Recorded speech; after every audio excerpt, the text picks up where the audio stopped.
Good evening, and welcome to Masterpiece Shitpiece Theater. If you would please kindly take your seats, the show will begin momentarily.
I hear nothing. Oh, Jesus. Here it goes. All right, hang on, guys. We're coming. I hear nothing. There you go. This time it was not Nick's fault. All right. Yeah. Now we're yeah.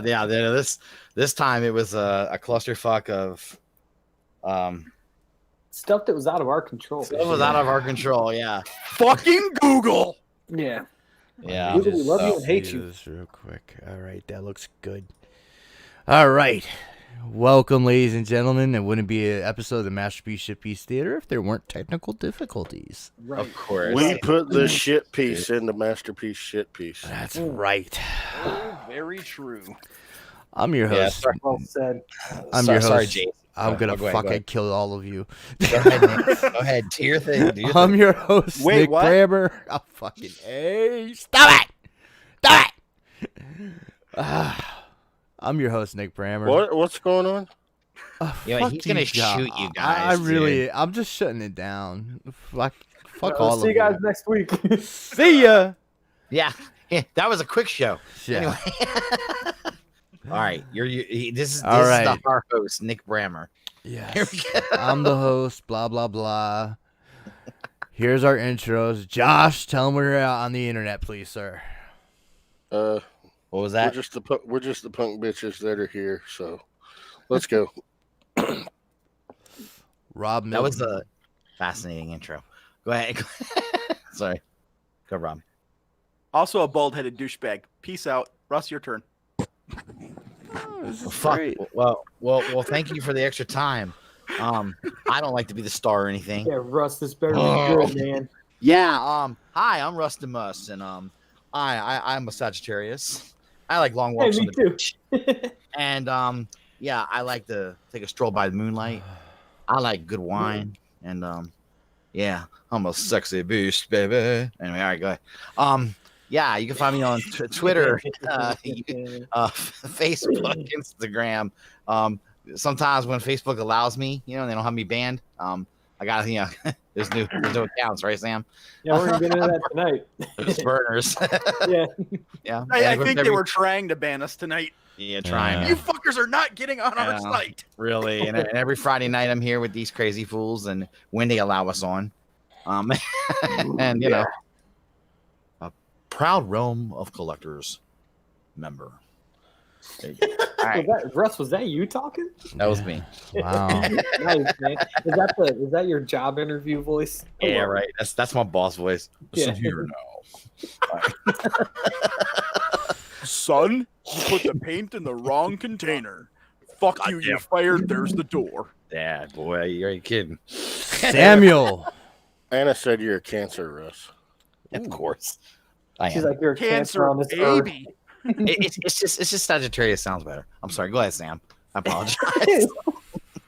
I'm Sam Mead in the Facebook groups, and I'm here every Friday night with you guys. Welcome, everybody. Thanks for tuning in.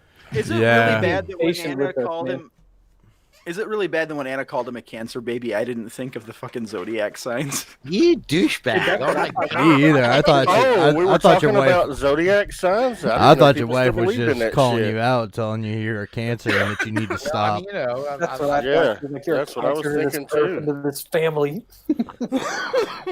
I am the Dutch Damn. Jones of the family, you know. So You are the Okay. what? the Dutch Jones disease, you know. Yeah. It's like a tree disease. It's like a certain tree that gets a disease, and it's never mind. I'm the Hand, disease. foot, and mouth I'm the- disease. Yeah, hey, I'm the Russ. disease on the family tree. How about that? There you Okay. go. I was gonna say Mad the cow blood. disease. Yeah. You kicked yourself in the family jewels. All the time. It's my hobby. Oh, My nuts are like huge. they're all like. Well, you know, as you get cowards older, now. they hang down really low, and when you get to a certain age, you got to watch your fucking step. They swing, baby. I That's like it. me now. I know, right? Oh, gross. Them shits get wet in the All great toilet. tricks.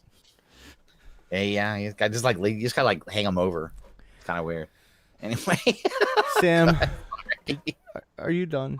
I'm done, man. Okay. Nick, who are you? Who are you, man? I don't know anymore.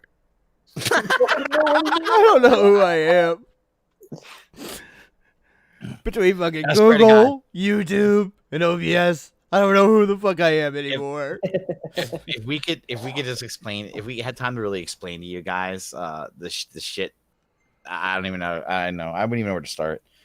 You know, So It's like- basically, when we tried to start a hangout through YouTube, like we're supposed to do, he's gonna try to do it. Like, it would not work. Yeah, Yeah, and for it was whatever a shit show. whatever reason, the link from the Hangout link generated by YouTube for a live event would not work. It has Fucking nothing to do. Hangouts. It has nothing to do with OBS this week. It is completely YouTube and Google and their fuck YouTube up. and Google. Yeah. Translation: Google shit the bed. Fuck them. But What? we're here anyway. It's technology, man. Isn't YouTube owned by Google now? Yes. Yeah. Yes. Has been for a long time. That's just God, it's ridiculous. All right. So is Twitch, and you know, You I guys thought know- Twitch was you got- Twitch was owned by Amazon. yeah, that's right. My bad. You know that thing. I that- corrected you for once, motherfucker. Yeah, dude. It happens. It happens. I can't be omnipotent. I know I'm not. Sometimes I fuck he- up, and I apologize for fucking You up. just Thanks, used the word omnipotent and yourself in the same sentence. I did. Somebody's got a God complex. Mm. Oh my Not at all. Not at all. He's Gods Jesus don't lose like that. limbs. He just God's- mispronounced God- impotent. Now here's Yeah, that's what it was. Gods don't lose limbs anyway, Russ. And I got Yeah. parts of me falling off left and right. So he thinks he's a demigod. He may not be God, but he's our Savior, Jesus legless. Yeah. Fucking Anna. All right, listen Nobody's up, savior, guys. man. Hey, Anna said we didn't sacrifice a virgin this week to Yeah. Google. That's what it is. uh, Fuck the format. Let's just do this. Yeah, well, what I was gonna say is, I have the topics, Okay. but I cannot bring up any information, or else the video on everything will freeze. It was So British I shit, could start us off if we need to elaborate more from an article. Somebody else search it up. Right Okay. on, dude. Okay, ladies and gentlemen, boys and girls, thanks for bearing with us.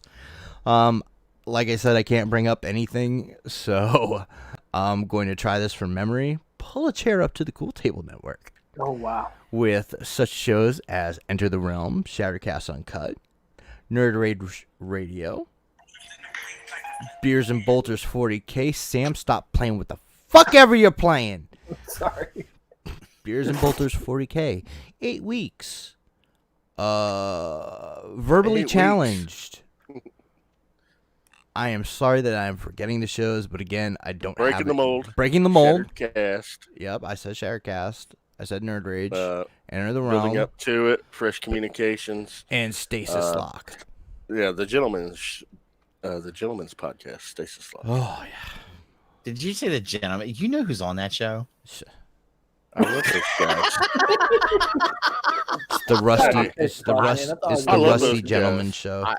I love you guys. I'm just kidding. That's my favorite show to clown in the chat. I don't know Yeah, why. because there's so very few people in the chat, and if you start Yeah, if goofy, you man. start trolling, they freak out and they're like, "What the fuck?"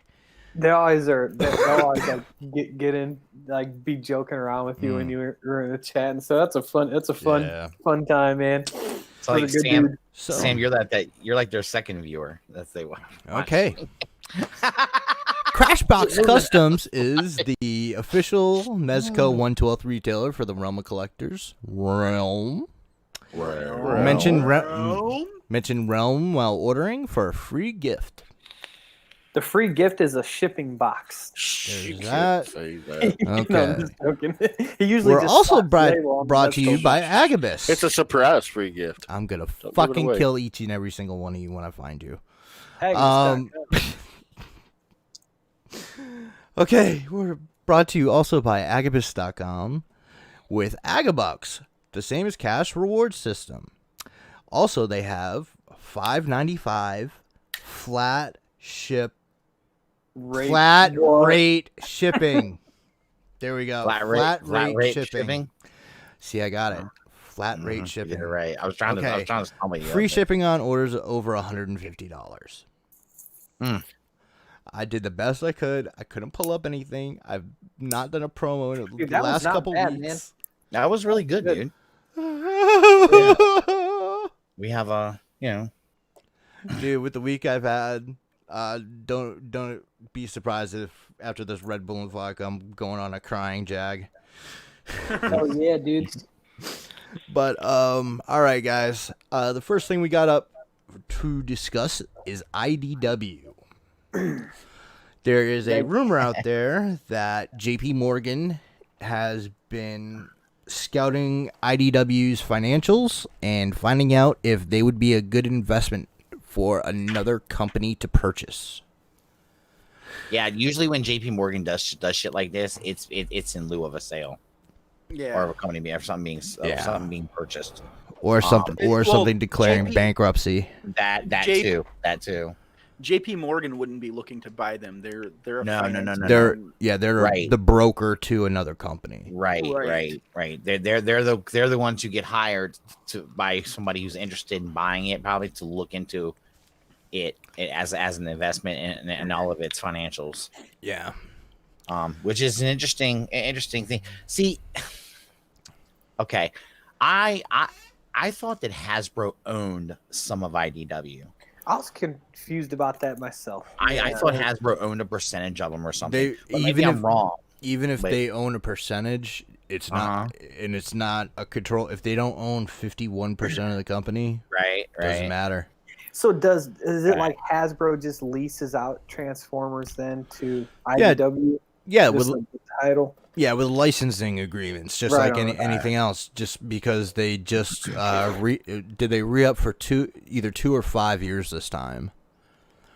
So Interesting. yeah. So the thing is like IDW can go to another publishing house that wants to buy them and say, okay, look, we have these known properties that we have the licensing agreements to, and we can transfer those to you. Now, sometimes in a licensing agreement, if a company is bought out that has the licensing rights to a property, the originator of that property, depending on the contract, can terminate the rights to the publisher. Oh, okay. Okay. So Hasbro can just be like, okay, IDW, like we're not gonna Right. let you use this. So And they I can know do, they and have- the thing is, they're going to have a license. Usually, they don't do a group licensing. It's licensed by property by property by property. Right. So you could see like GI Joe staying with IDW if there's a sale, and then all of a sudden, Dark Horse is doing Transformers. I actually wouldn't mind. I'd like to see Dark Horse. Dude, that's a good question, man. If who would you guys want to see Transformers go to if you had if you had your pick? Honestly, Image. Yeah, that's where I'm at. Image. I mean, I'd want any title to Me, go to Dark Image. Horse. That's the easy answer. Yeah. Image is a good one too. Image is a good Yeah, one too. What I know IDW. They got GI Joe, Transformers, My Little Pony. Turtles. Ghostbusters. Okay. They also have some original books. They also do artist editions for like classic artists. They've done, I think, 2 Kirby books, which are just like Kirby pencils. In a nice, it's even nicer than like, you know, how nice the Transformers hardcovers are. Yeah. These fucking blow those out of the water. They're like $100 a shit. pop. They're wow. they're beautifully done. So that's something original they have. They had Kill Shakespeare a while ago, which was really good. They do have some original projects, but most of what they bank on, it seems to be, is licensed. Now, what about like Marvel or DC? Would y'all be interested in that and them getting a crack at it, or do you think they would like maybe not? I'd want it if Disney bought Transformers and they went through Marvel that way, then I'd be down for that. Okay. I don't see. Yeah, I don't see Disney doing that unless they buy Paramount. Yeah. You see what I'm saying? Because if Disney already knows that comics are a loss leader, you know what I'm saying? Comics lose money. They do. So yeah, they lose money, but they're like a good way to get story out. You know, it's kind of Right. like it's like they think of comics as like a think tank. yes, You know what I'm yes, saying? So right. yeah. So they know comics are a loss leader. So they wouldn't want just the comic rights. They'd want the fucking movie publishing rights. Yeah, that's interesting though, saying if they were to buy Paramount, because I mean that, given what Disney's been doing, could easily happen. Yeah. You know? It's interesting. And then, but some companies don't want to work with Disney, and so I don't know how Takara or Hasbro would, you know, come into that. That's a good point. I don't know. And with DC, it's the same thing. I mean, Warner Brothers has the rights to Masters of the Universe to make a movie and Thundercats to make a movie if they would ever come out. And supposedly there's movement on the He-Man movie. They're trying to cast some young kid named Nico something that I've never heard of as He-Man. Interesting. You better have huge muscles, man. He looks. Tell you what. Yeah, he looks about as stout as you, Sam. They're gonna put him in a suit, in a big fat muscle One of suit. them muscle suits, yeah, but it's just gonna be like skin.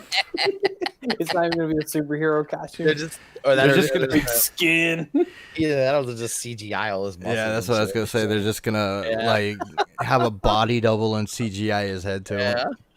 Oh Dude, my they've god. done that in movies, man. Hey, movie magic. Yeah. But yeah, so IDW doesn't seem to be doing well, which is a shame. Yeah. Yeah. Because I mean, we could be reading more into it than there is though too. I mean, it could be someone wanting to, interested in purchasing them because they think they can make something of them. I don't know. Well, We know IDW has been posting losses for a couple of years too, though. Yeah. And that's got to have a lot to do with it. They can only post losses for so long before they have to go under sale. Yeah. And the thing is if they go and nobody buys them, I mean, licensed comics have been like a huge thing for comics forever, you know. Mm. I mean, just look at the Star Wars books that Marvel's doing right now. The old Dark Horse Star Wars books, you know. Right. Good. Yeah. So, oh Jesus, I'm being messaged. I cannot reply to messages right now. I'm sorry. That's good. Is that Jason? I don't know. Yeah, I'm gonna try.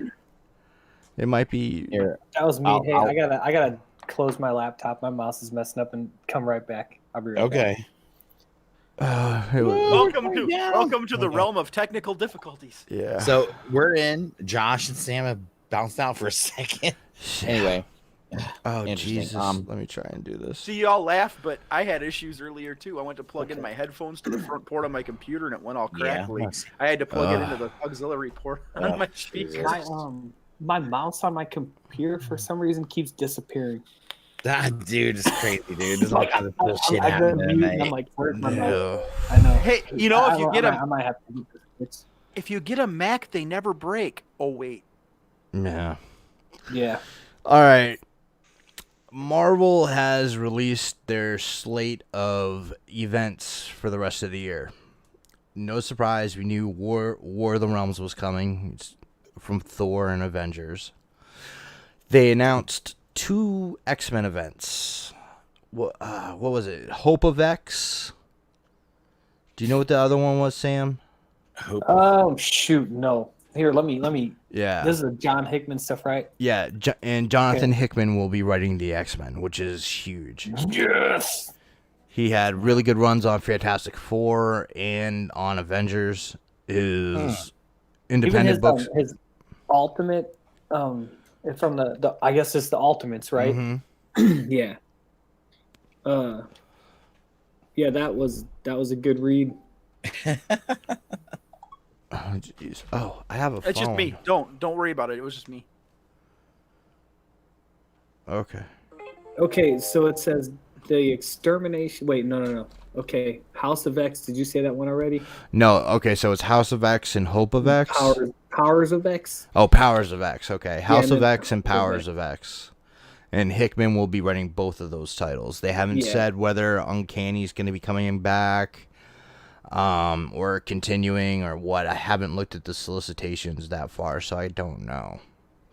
But that's I mean, that's awesome. That for me is a win-win. It's my favorite comic book team, plus my favorite Writer.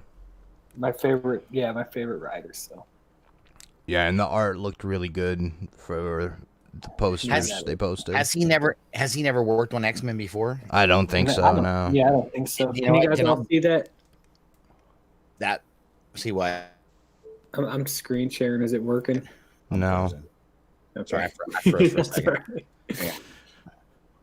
No, I'm okay. That makes me even more intrigued because I like to see when somebody new could do with it. You know? Yeah, and he's a proven Right. guy. Right. He's not like a new as a writer, but I mean he's new to the X-Men, which Yeah. No, and I which hear would be you. I hear awesome. you on You know? that. So I think that would be pretty cool. It's almost like somebody bringing in a fresh perspective to the X-Men because he's never written in the X-Men before. So that would be intriguing. He can just tell a really complex story that's just engaging. You know? Him Nice. and Jason Aaron are really the two writers that are really weave tales in really well besides Donny Cates. Those three right now. You know, they're able to implement story elements from one book to another and have it be great. It's awesome, dude. You That's muted really cool. yourself. Oh, sorry. Okay. I thought at first I thought I did. I was about to say, go no. Okay, Fuck. Rob bounced out. Rob's gone. See you guys. This show is gonna be the drizzling shits after it's all said and done. Christ. Sam is muted again. Sam he muted himself intentionally. Okay. All right. Yeah. So anyway, yeah, that's good. We're gonna have a new X-Men writer. Oh, All right, I'm gonna try this. All right, sorry guys, I got a wild kid on the loose. Where is That's everybody all going? right, What is dude. that? What is I'm sorry, man. I totally understand, dude. It's okay. Josh is gone. Rob's gone. I haven't heard from either of them in the chat where there's Rob. Yeah, I don't know, dude. Oh, Fucking nuts. I hope Josh is all right. All right, I'm gonna try and pop this out real quick so that I can do that and see if this works. Okay. Okay. Let's see. Are you gonna try to screen share? No, not at all. Okay. God. Okay. All right. I was getting scared. I was going to. Gordon in the chat, he said musical hosts. Yeah. Let's see here. There was a question. Somebody had a question, and I can't find it now. Somebody in the chat had a question. Yep. Did IDW have Green Hornet, or was that something? No, that's what I was looking for, and no, it was Dynamite that had Green Hornet. Yeah, did IDW have Green Hornet, or was that someone else? That was Dynamite. Dynamite had Green Hornet. Well, they Dynamite. have. I'm just getting messages. That'd be pretty badass though to see. To me, IDW's problem to me has been they're only. It seems like they're really well known for just a couple of things, like a couple of properties. Well, not only that, but like none of it is their own stuff. Right. That's another thing. Yeah, because like I couldn't name an IDW property that's like in-house IDW. Right. Yeah. Wouldn't it be I cool can't for everybody else if they were to create something that's theirs, and then but it's got to take off for it to be successful. But I mean, get some good writers. Like they've been able to have good writers. You know what I mean? Like when you get those guys in, be like, work on something for us too. Or I think Image does a good job of that by kind of giving them like so much creative freedom. Yeah. It gives them incentive to want to do something because like I think any writer, like they want to do something that's uninhibited by I mean, like you do something for DC or Marvel, like they give you some freedoms, but you gotta work, you gotta follow, like be aligned with 30 other stories that are going on at the same time. And I was surprised to end up and I was surprised with the leeway they've given the Darth Vader book. Yeah. And shit like that. I mean, that's been a positive step for Marvel. Yeah, I agree with you. They had good writers on that too. Charles Soule, Jason Aaron. Dude, that is some great shit, artists too. It is. Oh yeah, the art. The art is great. Dude. It's amazing, man. Anna's got like that whole first run. Yeah. And it's pretty badass. Yeah, I like how what is it? Every 25 issues they switch writers. Yeah, every 25. They're saying like every 25 is a season, and they switch a creative team. Yeah. Right. Then it's gonna be a new. It's like a new season. That's kind of what they're doing. Yeah. So it's pretty cool because then if you think about it too, that keeps shit fresh a little bit too because you have a new writer coming in with maybe new perspective, maybe a new way to take storyline. It's a pretty cool way of doing it. Yeah. I don't know. I like. Maybe that's what happened to Josh. Is shit. I don't know. It's just my luck on a Friday. I know, man. It's terrible, dude.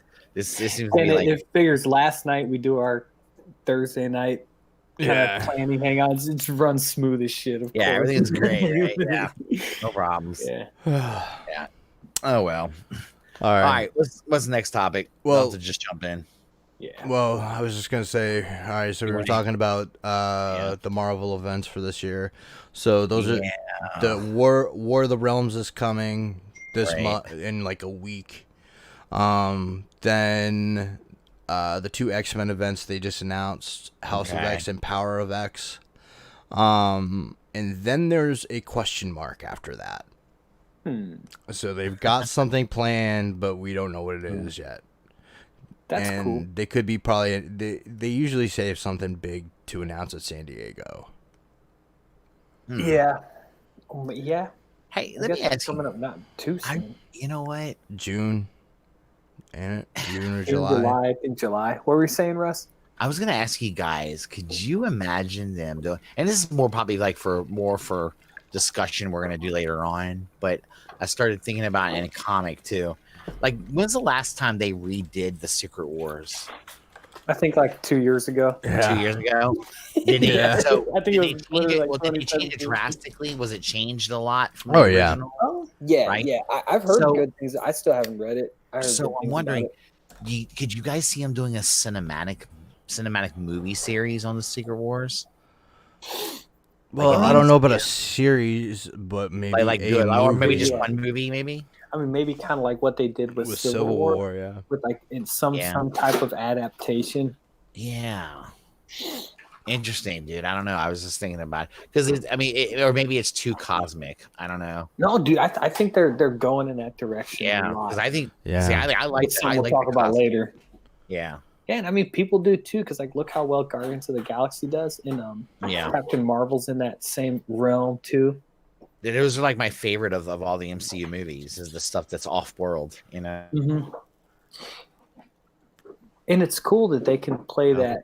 Like get bored. Is grounded, is the Captain America movie is, and then also have that kind of goofy type of cosmic stuff. So I think that's cool. Yeah, that they can do both. True. Yeah. So, I don't know. That's interesting. They can do both in universe and bring them together in something like Infinity War, the way they did. That's pretty cool. All right.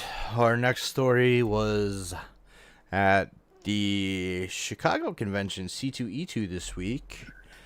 A man was caught stealing $9,000 worth of comics. It was Walter. Is he in the chat? I'm just kidding. Yeah. That's why he had to change his profile pickup. Yeah. By the way, how many comics did he have to steal, dude? Dude, it depends. It could either have been a lot or just a couple, man. He could have had. Wait a minute. A couple? What comics are worth like 4,000 and 2,000? Oh, I mean, Jesus. You really. No. If they are, hold on a minute. Okay, I'm sure there are, but they're probably like where there's only one left in the world or something. Okay, but if they are, I don't necessarily think so, man. I think Dude, a copy of Action 1 sold for over $1 million. Yeah, and I mean, like, granted, that's at auction, but like a tough thing is, like, I kind of get what you're getting at, Russ. Like, how did this stuff has to just be like sitting out on table? Right, exactly. That shit's gonna be up in armed security, dude. They got, like, if they got $1,000 comics there, like, I wouldn't have them just sitting out on the table where some dude could. Where I wouldn't have them sitting on the table where Walter could just come by and grab. He's not in the chat. He's not here to defend himself. He was wearing a triple fat goose. Shut up, man. All right, is my shit working now? Yeah, we can hear you. We see you. Hey, mother. You're all set, fucker. Hopefully Josh can get back in there. But to answer your question, Russ, about like there's slab books that aren't that rare that jump up in that price range. Okay. I mean, a lot of like first appearance type stuff anymore now, right? All right, that's cool. Maybe I disrespect comic value a little bit because I've watched comic books fall in value so much over the last 20 years. But what I'm saying is, like, okay, that's cool and all, but how if you have like $1,000 or $2,000 comic book, right? You don't, like Sam said, you're not going to leave that lying on the regular table, right? For people to fuck around and look at that shit's behind the counter. And I wonder if like maybe that dude just like saw a crate or something sitting there and grabbed it, and snatched it up. Maybe he lucked out and found a crate of some really high end shit. Yeah, for real. That is crazy to me, dude. God damn, $9,000 worth of fucking comics. Holy shit! I'm just glad he was fucking caught. Yeah, me too. There ain't nothing worse than a fucking. There ain't nothing worse than a fucking thief. Well, at a convention, especially.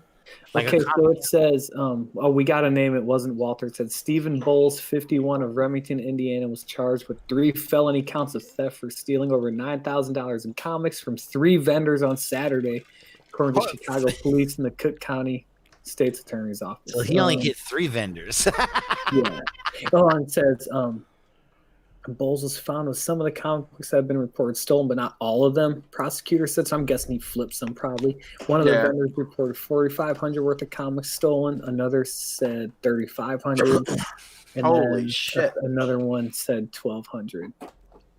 It says the guy was a retired mechanic, and he was charged with the misdemeanor count of theft in 2015. Admitted to stealing the comic books after he was arrested. Damn. Yeah, no, I'm not. It could be, but it could be also the guy, the vendors he stole from, or could be inflating the value too. Yeah, maybe like that could be too. Yeah, right. They could be inflating it some to make it sound. And they could do like Nick, you mentioned, like auction. They could be like, well, this book sold at an auction for this, so this is what it's worth, and that's why I'm going to report missing. And right, but that's totally not its worth though. Yeah, no, right. Yeah.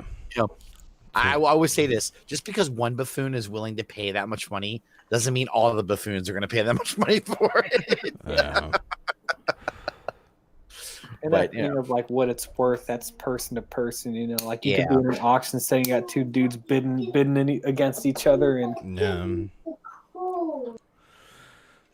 right, it's fucking nuts. Right, it's just vendors got to watch out, man, because they do, man. Even like like your celeb guests at fucking shows are getting shit stolen all the time now. Yep. So. Yeah, man, I'm sure there's people that go to these cons like specifically for that purpose. And I mean, it's got to be like from a thief's point of view, it's got to be easy. I mean, like there's so much going on at a con. Yeah. You know what I mean? It's in Yeah. Like if you're running your table, like you're selling shit, you're wheeling and dealing, you're talking to people, you're trying to probably do 1,000 things at once. Like it's. And then, like that line from table to table kind of gets blurred sometimes too, you know. Yeah. Well, when you're at a toy convention, I'm always like, I'm always shocked that more shit doesn't go missing at toy conventions because you got a bunch. They always have stuff out for people to check out on tables and stuff, and you I mean, motherfuckers could just.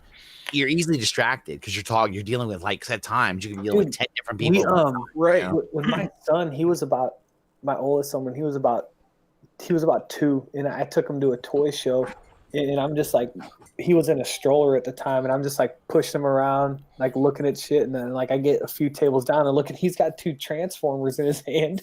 he just grabbed them off the table and started playing with them. Yeah, because they're like half an aisle down, like nobody said anything, so I went back to dude, and I was like, hey, he grabbed these off your table, my bad. Like he was cool about it, but I mean, it's easy as that. You know? It is. That's what I mean. And he probably, how many of you even noticed they were gone, dude? No, he didn't. Because I was like, hey, dude, like my son grabbed these out the table. Like, I didn't want you to think like we swiped. He was like, oh, dude, he's like, oh, it's no problem. I didn't even notice. So I was like, all right. Well, cool. we had a guy at DairyCon last year, one of the vintage vendors. Yeah. Yeah. He had like $1,000 and shit get stolen, and that's a small convention. Yeah, I know, man. That'd be tough. And I'm guessing, Rob, it was like an outsider. You know what I mean? It was like someone who went to the convention just for that purpose. Like, I'm sure it's not like a long time. Oh, no, it was none of them. Regulars, you know? They caught one of the guys as he was leaving. So they got some of the stuff back, but there were still, it was like $200 worth. Yeah, it was one of the walk-ins. Yeah, I've been getting into reptile videos because I'm wanting to get a ball python. Nice. So, dude, Nick, just go in the Everglades and catch you one, man. No, they don't have balls in the Everglades, man. They got them Burmese, and the wife ain't gonna let me get a snake that could be 20 feet.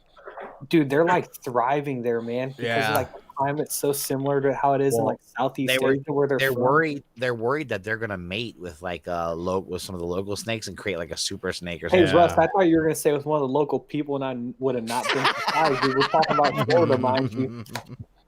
Oh fuck! Florida man caught mating with ball python. That's great. So I've been watching a lot of reptile videos, and there was this video of this couple that had a stroller, and they were fucking just popping snakes in the plastic containers right in the stroller with the fucking kid. Oh, dude, I'm gonna tell you guys, I don't fuck with snakes, man. Like, are you serious? Are you afraid of them? Yeah, dude. Like, as an adult, I don't get like afraid of many things, right? But dude, if I see a snake, I will freeze up. Like, so okay, so I mean, is it like to like a point where it's a phobia? Oh, definitely, man. No, I was riding my skateboard when I was in college, and I saw one like this little garter snake like crawling across this path, dude. And I literally just like my body stiffened up, and I couldn't fucking move, man. Wow, dude, that's great, man. Like if I see him at the zoo and there's like glass between us, that's cool. Yeah, but you're not one that's gonna want to handle one or anything like that. No, dude, we were at we went to like one of my son's friends' birthday parties that had it at the zoo, and they were like passing all these little animals around. It's like gerbils and like kangaroo rats and shit. And then they brought this snake out, and like I was sitting on the floor with the kids, like holding Sonny. I said, "Jack, you gotta switch out. I'm gonna pass out." If they No, I had a boa constrictor when I was a kid, and it was I got it when it was very young. It was maybe about a foot and a half long when I got it, and when it unfortunately it passed away. When it passed away, it was about goddamn, I want to say 15 feet. It was pretty big. How did it die, man? It's pretty long. It was pretty thick in the middle, bitch. Oh, man, my mom's bitch ass ex-husband, man.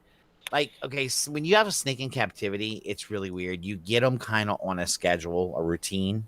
Yeah. And you got to be careful. You can literally, okay, snakes don't know any better. So they're in their mentality. They're going to eat whenever. If you put food in there, they're going to eat, right? They're going to kill it and eat it. But you got to be careful when you have them set on a certain, after so many years on a certain way. Well, he kept overfed the damn thing. And he overfed it, and it ate, and it ate, and it ate itself fucked. It ate something before it was even done digesting the next time. Oh damn, dude! And it I just might be guilty of doing that to myself. It got, me too. And it got, ate a bowl of Lucky Charms right after dinner. It ended up dying from a digestive, a tear in a digestive tract from. Damn, Jesus. dude, that's wild. Yeah. So it really sucked. I was pissed like shit too, man. Man, that reminds me of the story. We were at my friend's house in high school. He had a party, and like they got pizza and chicken wings. And I guess like you can't let a dog eat chicken wings, but he had this joke on him. Yeah, and like everyone like of course like got wasted or whatever.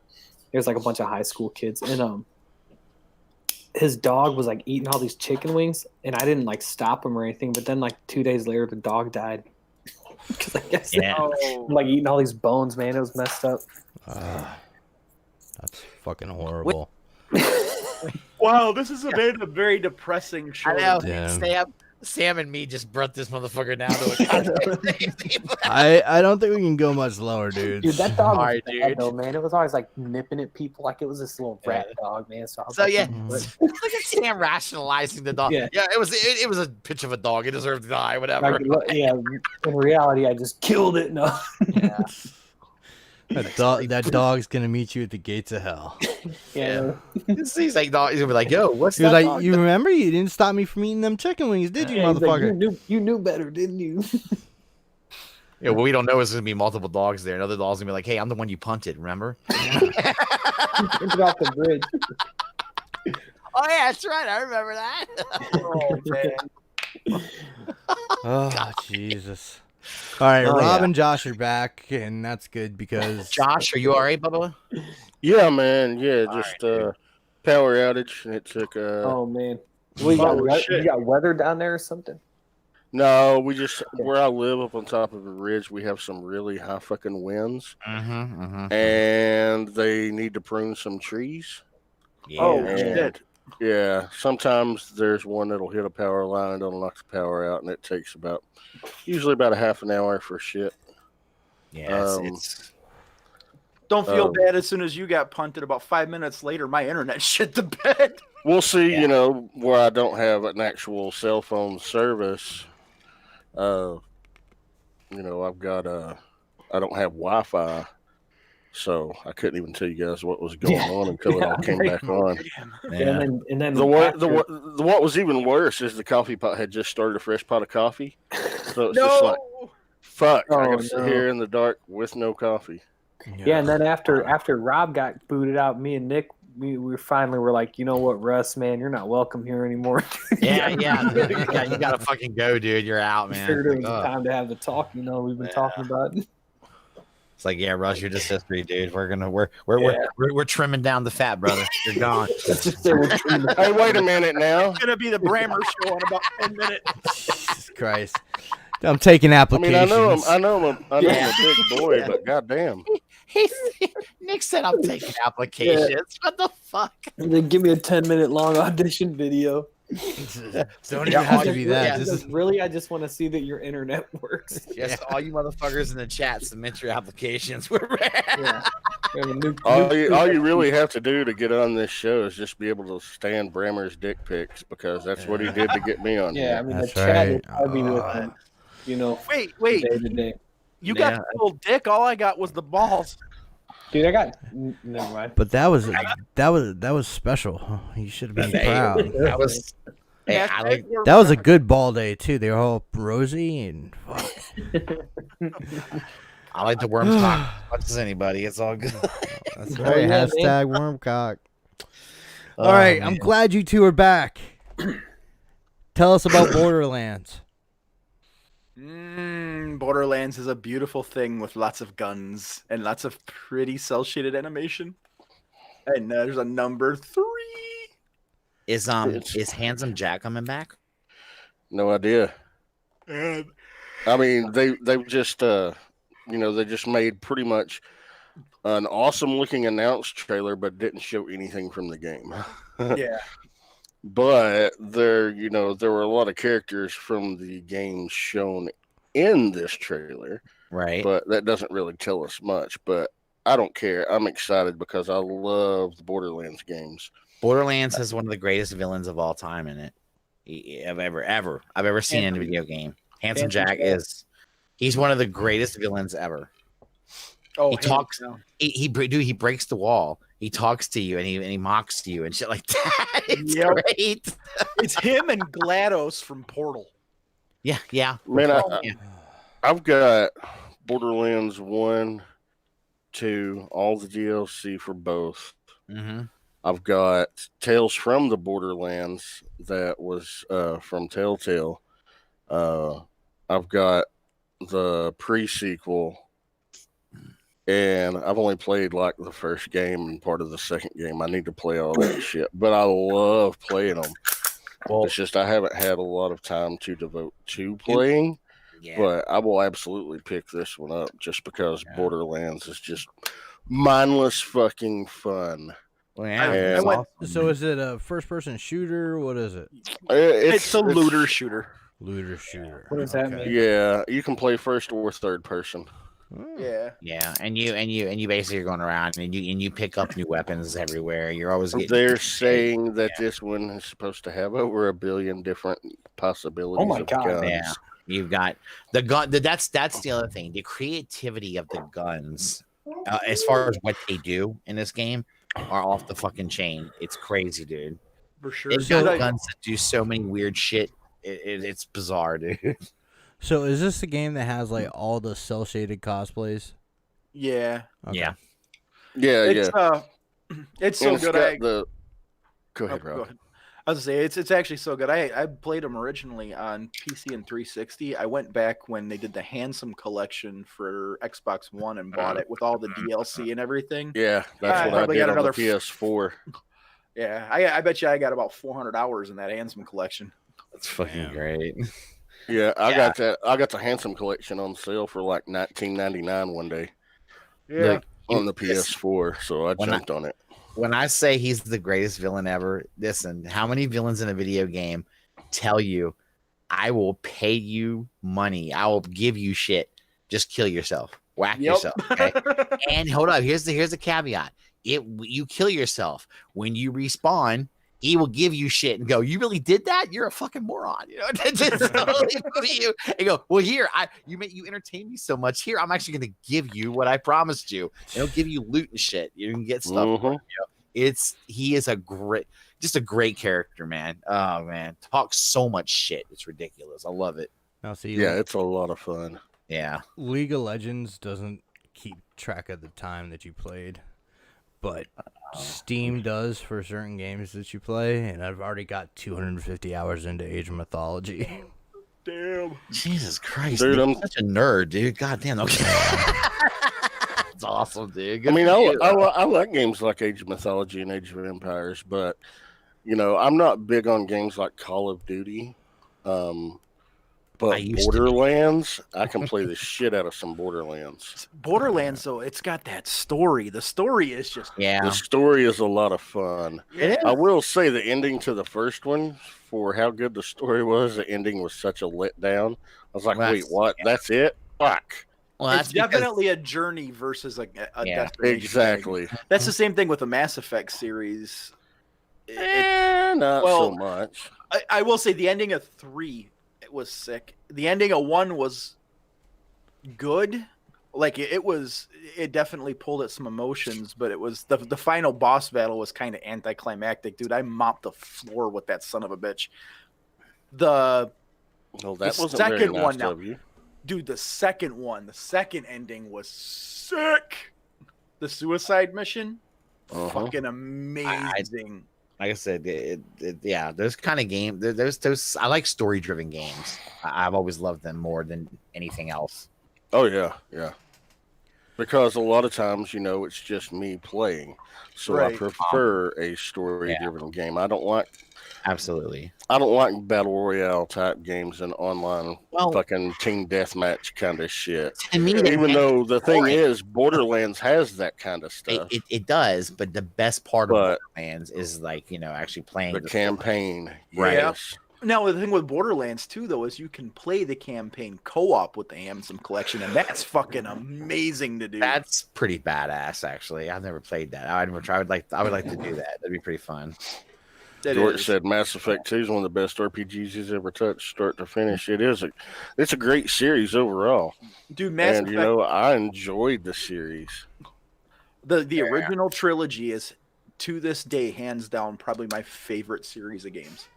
It's not my favorite, but it's definitely up there as a very entertaining, very enjoyable series. No. I like the Fallout series better, and I like Final Fantasy games and the Tales games better, but Fallout that would probably be fourth as in actual series.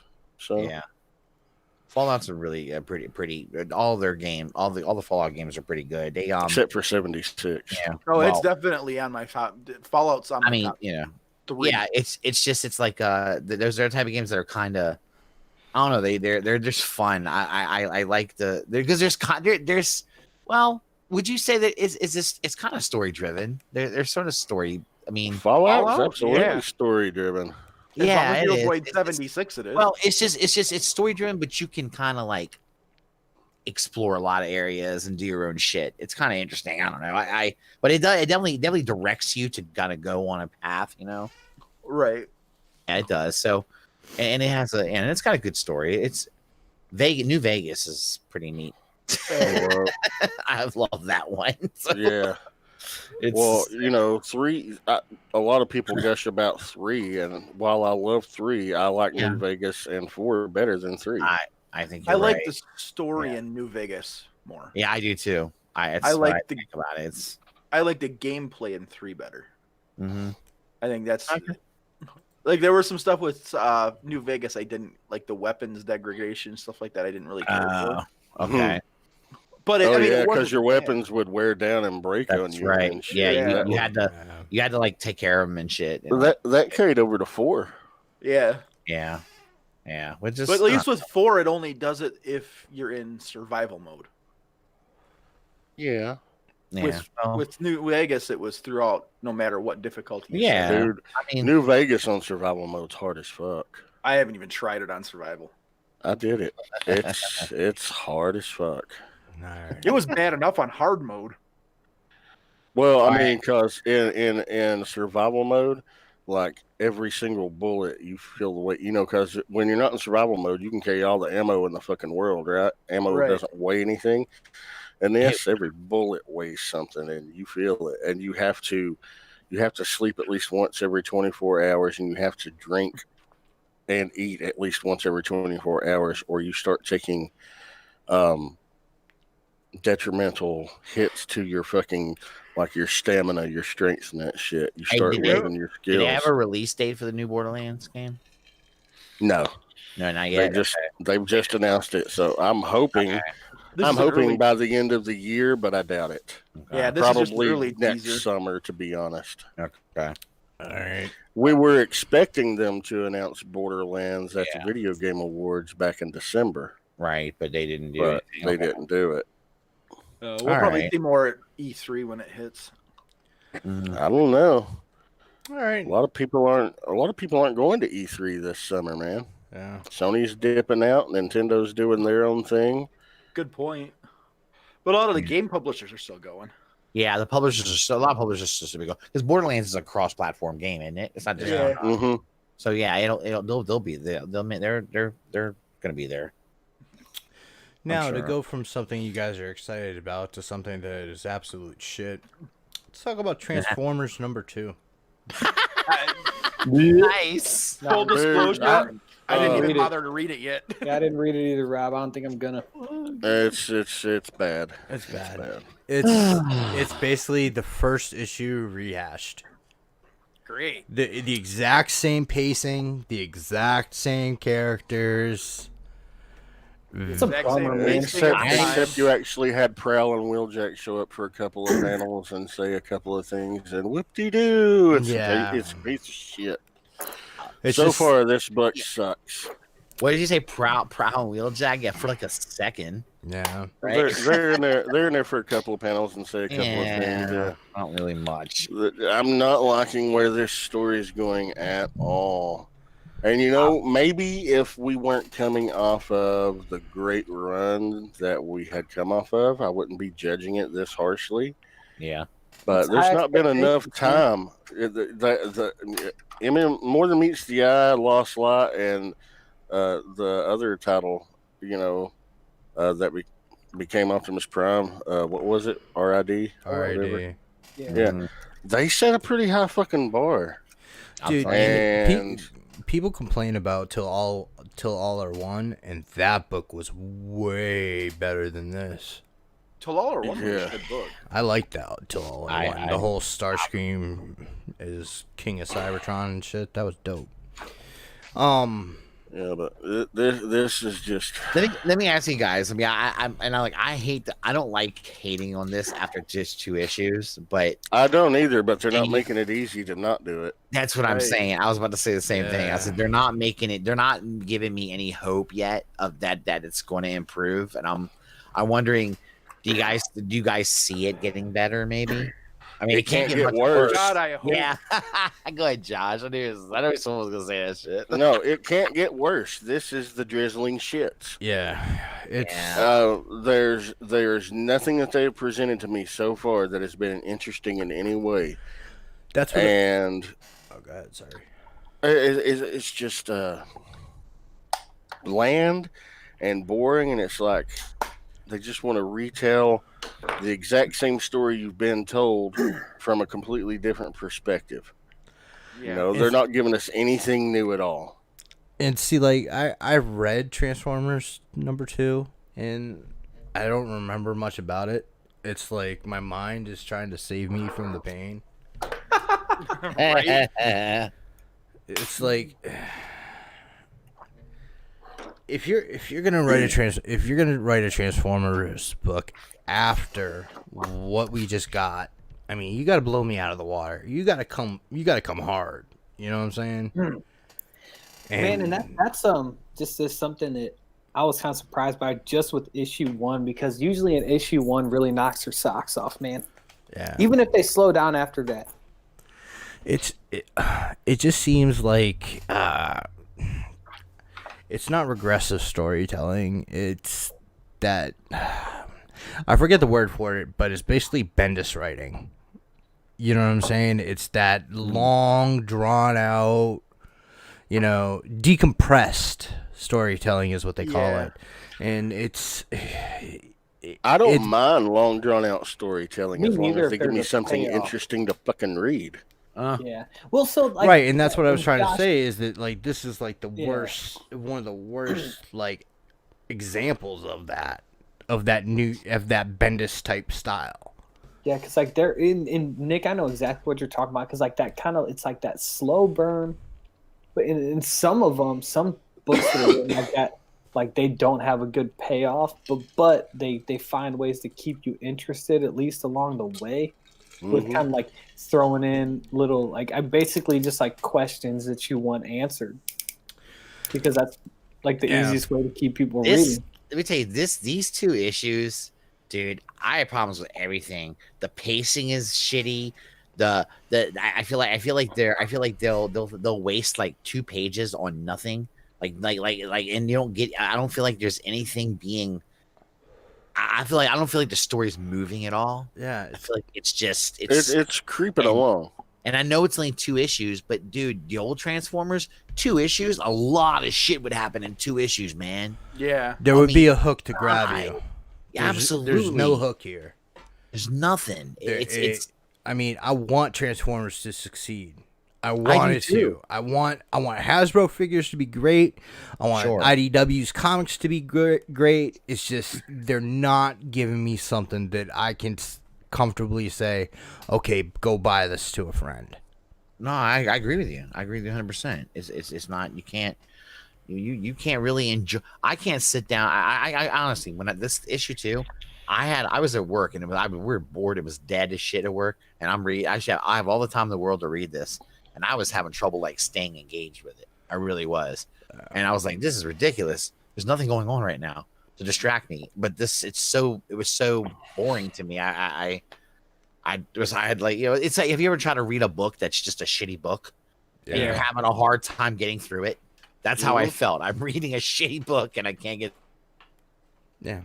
One man's shitty book's another person's favorite book. That's the thing. There's gonna be people out there. I know we're judging it harshly based on these first 2 issues. I'm gonna see it through to the end of the first arc, but right now it's gonna be tough to change my opinion of it unless something really grabs me, like you guys were saying. There's just nothing to it. Like issue 3 better go balls to the walls. And it needs to. They need to really step up their pacing and start getting something that's gonna drag us in, man, instead of just a bunch of bullshit. And shoving Bumblebee and Windblade down my throat isn't gonna make me like them anymore. You know what? Isn't it funny how, like, I feel like Hasbro always does that? Okay, like they'll whenever they start a new line, because Windblade is their girl to go with, and Bumblebee is their little boy to go with, right? You're gonna get them. They're gonna throw them right at you, right? I feel like IDW is trying to do the same shit to us. It's like, hey, look, it's Bumblebee and Windblade. Look, cool.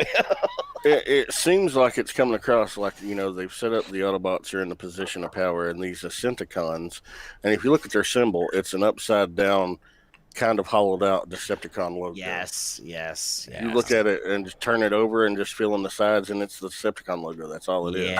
Yeah. But it looks like they're setting up like the Autobots are oppressors. Well, and that Megatron's going to be a hero, and it's going to be like the Autobots will be the bad guys. That's kind of what it seems like it's coming across as. Well, they already kind of set that up before. Remember, and that was already written. Mm-hmm. There was a time when the Primes were in charge of Cybertron when they were oppressive as shit. Mm-hmm. The Decepticon cause didn't start out being what it became. It literally did start out. Megatron didn't lose his shit. It was for equal rights, Yeah. Megatron didn't lose his shit and become a real bad fucker until he started whacking his homeboys. A lot of him lost a lot of friends, and he got AKA friends. And somebody would say his lover, whatever. I don't know, whatever. They want to go that way with it. But why not? Why not? I mean, he had a deep personal connection. Sure, they shared their innermost energon with each other. That's cool. Sure. It's their business. No judgment from me. They connected. Well, it's not like they interfaced with penises and vaginas. They're robots. There was no docking. He stuck his USB port into the hole. But he did it wrong the first time, and he had to flip it over. wrong hole. Yeah. Whoops. But I mean, rub it up, flip it, slap it down. Oh no! That's great. Wait a second. Say that again, Nick. Yeah, I said it the wrong way. Shut up. I don't care. But they already had set that story up like that already. So now they're just gonna. I guess they're saying that up now as it was. So I guess the Autobots are the oppressors. So like to me, this is gonna come off as like a completely different universe. You know what I'm saying? Unless they fucking, resurrect the person that was killed and have him go crazy. Is that what this is supposed to be? Is that like 100%? Oh, they said it was just total reboot, starting from scratch. So it's a completely new continuity. It may as well be a new universe, but it doesn't make it interesting so far to me. And even, dude, like. Unless the shooter is like Optimus, I don't care. Seriously. Well, it couldn't have been. I know, but still, like Gort was saying in the chat, the reveal for the shooter or the killer is what will make or break it. Yep. And like, I don't know. What if the shooter at like the rally? Is that what you're talking about? No, the shooter of the person that was murdered in number 1. Oh. Yeah. Oh, well. That could literally be anybody that wasn't one of the 3 there on site. And like if but I don't see it being Optimus because he was in the meeting with Megatron. I thought you were referring to this shooter that fired on Megatron at his speech at this rally. Nah. What if it turned out to be Soundwave? Nah, I think they haven't introduced him in this timeline yet. Yeah, no. But the one I'm thinking is what was Megatron's homeboy that he thought was dead forever? Terminus. Yeah. So that could be. I mean, yeah, it's only been 2 issues so far, and both of them are very slow paced. Not very interesting so far. Not giving us a lot. Well, when you read comics, man, and it's a first issue, they need to fucking draw you in with the first issue. They need to hook you, and this really didn't. I mean, that's kind of almost like a formula for comics now. It's like they draw you in that first issue. They might throw you ahead in the story, and then get you interested, and then take you back to the beginning and see how you ended up there. And all the first issues from the other series that IDW did with the Transformers did that. That's the thing. Every one of them hooked you from the get-go. But, I even said that myself. I said, maybe I am judging this too harshly because I'm basing it on all the stuff that we just got closure on just 3 months ago. Years of great storytelling from multiple books. And now it starts off with this, and it's very underwhelming. And maybe I am judging it too critically and too harshly. I'm going to keep reading it until it gets to a point where either, the first arc, and at the end of the first arc, if it has gotten better, I'll continue on. If it hasn't gotten any better, I'll dip out. Yeah, and Josh, that's something with any title that you follow that goes through that writer change. If you were really attached to one, you might have a hard time like adjusting to the new team that's on it. You know what I mean? Absolutely. Like Scott Snyder's Batman. Like I love that so much. And then Tom King came on. And Nick, who was the artist on that? I have no idea. I stopped reading it, and it wasn't bad, but I was like, I just responded so well to Snyder. And I know he's still like writing stuff for them, but his Batman run was like one of my favorite of all time. So that was not that the Tom King stuff was bad, but to me it was horrifying. Gort summed it up perfectly. 2 issues with cliffhanger endings, but that's the closest there is to a hook. All the other pages are completely bland. Yeah. That's exactly what the problem is with this book so far is. Yeah. It's like hopefully it'll change. It's like it's like watching 2 episodes of Seinfeld with an ATM ending. And then the next one picks up with another issue of Seinfeld, and then a fucking exciting ending. But it's not exciting enough to hold my attention. Yeah. And that's like what you were saying, Nick. Like I wanted to do well. Like obviously don't buy the issue and hope that it's bad so I could talk shit about it. Like I wanted to be good. I don't enjoy talking shit about it. I'm just good at talking shit about it. Yeah. And like you were mentioning Tom King's Batman, I had problems with that as soon as I started reading it. The whole I am suicide bullshit. Yeah, and again, like I'm not trying to just bash that book, but I just loved what Snyder did so much, and like to me, I'm just gonna I'm just gonna not read it. And that Snyder stuff's it's still there for me to go back. Eric von Wolfenstein makes a good point too. He says, to me, the series sounds like when Jeff Johns would leave a DC book. Anything that happened after he left was terrible. Yeah, and that's a good point too, man. Like Green Lantern and fucking JSA. JSA fucking died as soon as Johns left. Dude, whenever just recently, whenever Hickman stopped writing I guess it was maybe a couple of years ago now, whenever Hickman stopped writing New Avengers, I was like, I'm out. I literally bought that book because he wrote it. Yeah. And that's just like a writer thing, but yeah, but Jason Aaron's on Avengers now. Yeah. And it's fucking interesting. Yeah. All right. We've killed those news topics. So, Now, Marvel and TV and movie discussion. Yeah. You frame it how you want to frame it, Sam. You came up with those bullet Yeah, I points, got it. and I can't I got look that. at them, and I'll be right back. Okay, cool. So I guess we'll start with who we got. Rob, you're here, right? Okay. And then Russ will be right back. He said, but because I know the first thing we talked like now that Marvel Fox is official, which was like the whole year leading up to like once because it was about this time last year when we found out that it was happening. It's taken until now to get it finalized, right? Right. So it's like, I'm like now I can like breathe easy, you know. But were you losing that much sleep at night over it, Sam? Well, dude, it's X-Men. X-Men. Yeah. Literally, like, I mean, Before you go any further, have you been reading the new X-Men stuff that I was telling you about? I haven't started it yet. Oh, it's so good. I need to though, because I keep saying I want to wait till a trade comes out, but if it's good, I'm gonna get on it. Yeah, I need to get on it too. Because It's been years since I've read X-Men. Yeah.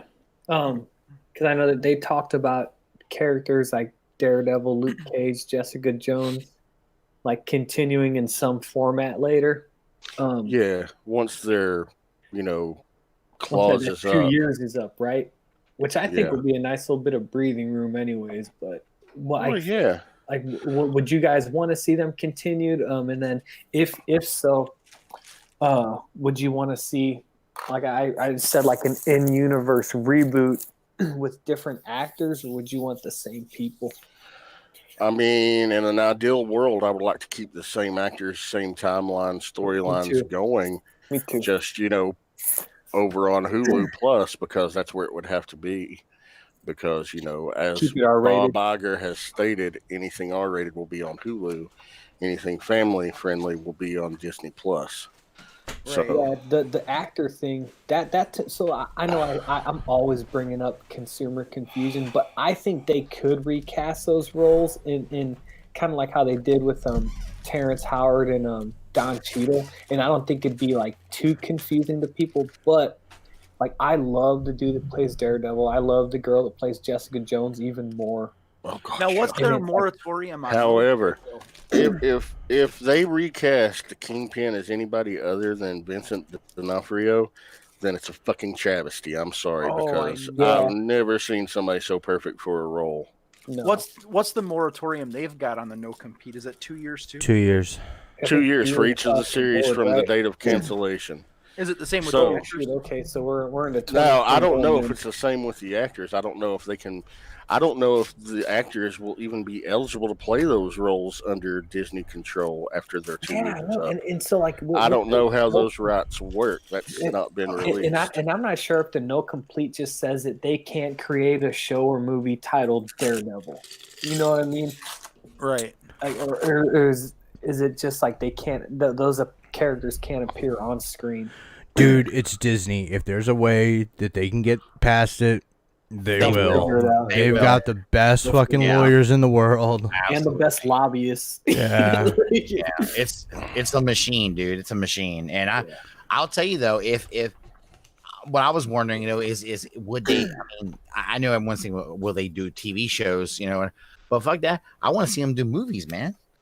Incorporate them into the MCU somehow. That'd be awesome. Yeah, I'd like to see. Well, and that's the thing Even I'm if it's hoping just for is we start to see the X-Men and shit like that incorporated.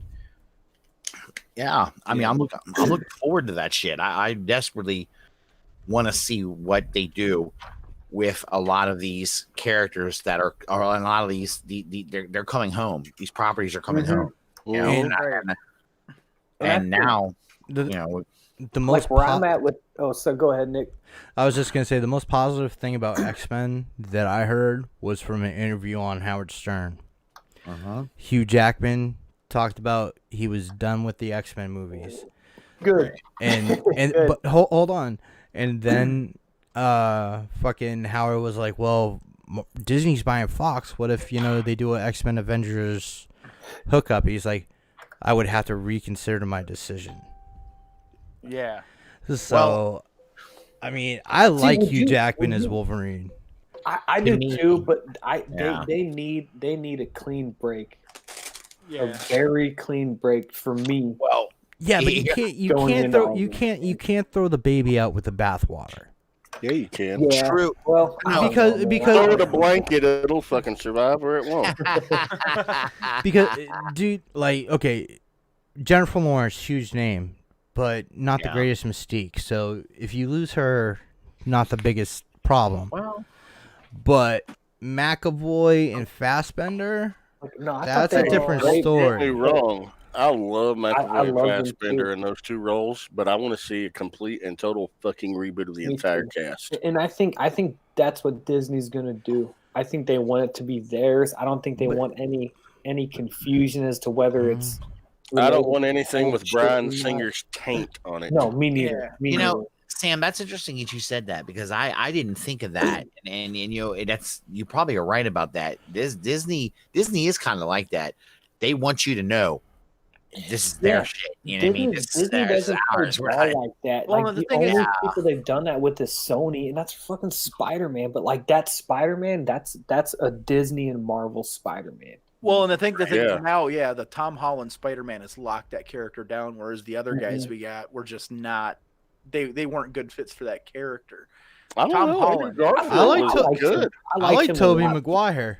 No, I he do. dude. He was okay, but Tom Holland just nails that shit. Well, yeah, and okay. But keep in mind, Tom Holland nails it because of where they're picking it up. He's still He's very young 15, in this one. 15 He's years young old. Spider-Man, right? You know? Remember Tobey Maguire when they did him? They had him become Spider-Man his senior year of high school. Yeah. Okay. Whereas, so it's kind of different. You know, Holland fits that because he looks like a fucking little kid. he also acts like one. It's the personality. Yeah, and he's True. supposed to. You know. He's True. And that's Spider-Man to me. Right. The other Me thing too. You know, when it comes to the movies, like with the X-Men especially, I could see a recast. I'd be sad to lose Fassbender. I think if they and don't do McElroy. a recast, I think it's a huge mistake. It As is. much But as I like the old cast, parts of the old See, cast. my concern comes back down to with the shows, not the movies, the X-Men movies, but like the Daredevil show and shit like that, because those characters, it's Punisher, they are so rooted with those actors. I mean, I don't think so. Yes. I think that the one that the two they can't afford to lose from the TV shows are D'Onofrio as Kingpin and Bernthal as Punisher. I think that they could recast every single one of those other roles and be fine. I'm not. I don't know. The guy that plays Nick, Daredevil, Yeah, the actor that played Daredevil is I pretty think he's fucking spot good, on. dude. And for me, it's Jessica Jones, man. Mm-hmm. Like that girl's perfect, man. Like, she I could, but love she'd that be girl. an easy recast. Yeah. The guy who plays Luke Cage too. That's the other one they cannot recast. oh, dude, please.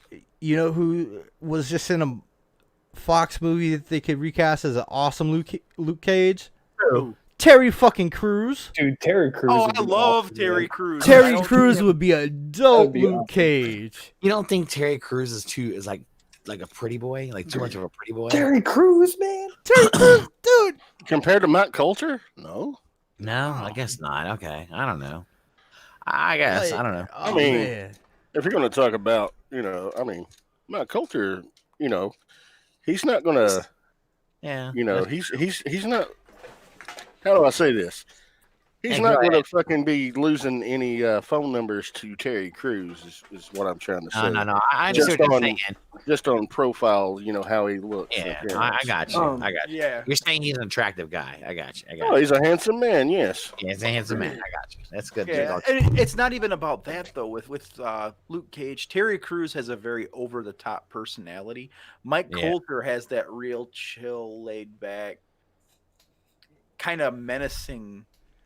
Yeah, but I don't know. persona. It was, but see, Luke Cage in the comic books sometimes was a lot different than he was portrayed on the screen Yeah. on the show. Oh, Yeah, I I was- agree. That was my issue with Luke Cage was that mainly. There's so many See, I guess actors. I never that, followed. Oh, go ahead. there's so many actors that could do Luke Cage in each one of his different incarnations. Because if you want to do like a blaxploitation Luke Cage, fucking Michael Jai White. Oh my God, would that be cool, man? That would be dope as hell. It would depend on the writer and director. I think you would have to come up with the script, get a director, and then find a good fit for them. Is Michael Jai White big enough to play him though? No. Dude, he's jacked. He's too little. Is he he's short? I mean, though? he's ripped. I'm gonna look at. He's ripped, but he's short as fuck. Yeah, He's a big have imposing dude. But you can fix Like that. Mont Coulter or Dude, you can put lifts in his shoes, dude. Look what they did with Tom Cruise for He's Interview with a 6'1", Vampire. man. He's 6'1". Yeah, but that's the thing. That's the thing, though. I mean, then you're getting into the CG side because Yeah, dude. Power Man's a ripped dude. Luke Cage is a big son of a bitch. Dude. That's true. Michael Jai White is 6'1". oh, It's not the height though; it's the body type. Because Michael Jai White's body type is more slender.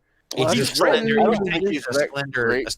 chill. Hold chill. on, let me. Dude, I Michael don't think Jai. he's that good of an actor. Chiseled. That's the word I'm looking for. Like a He's not that good of an actor.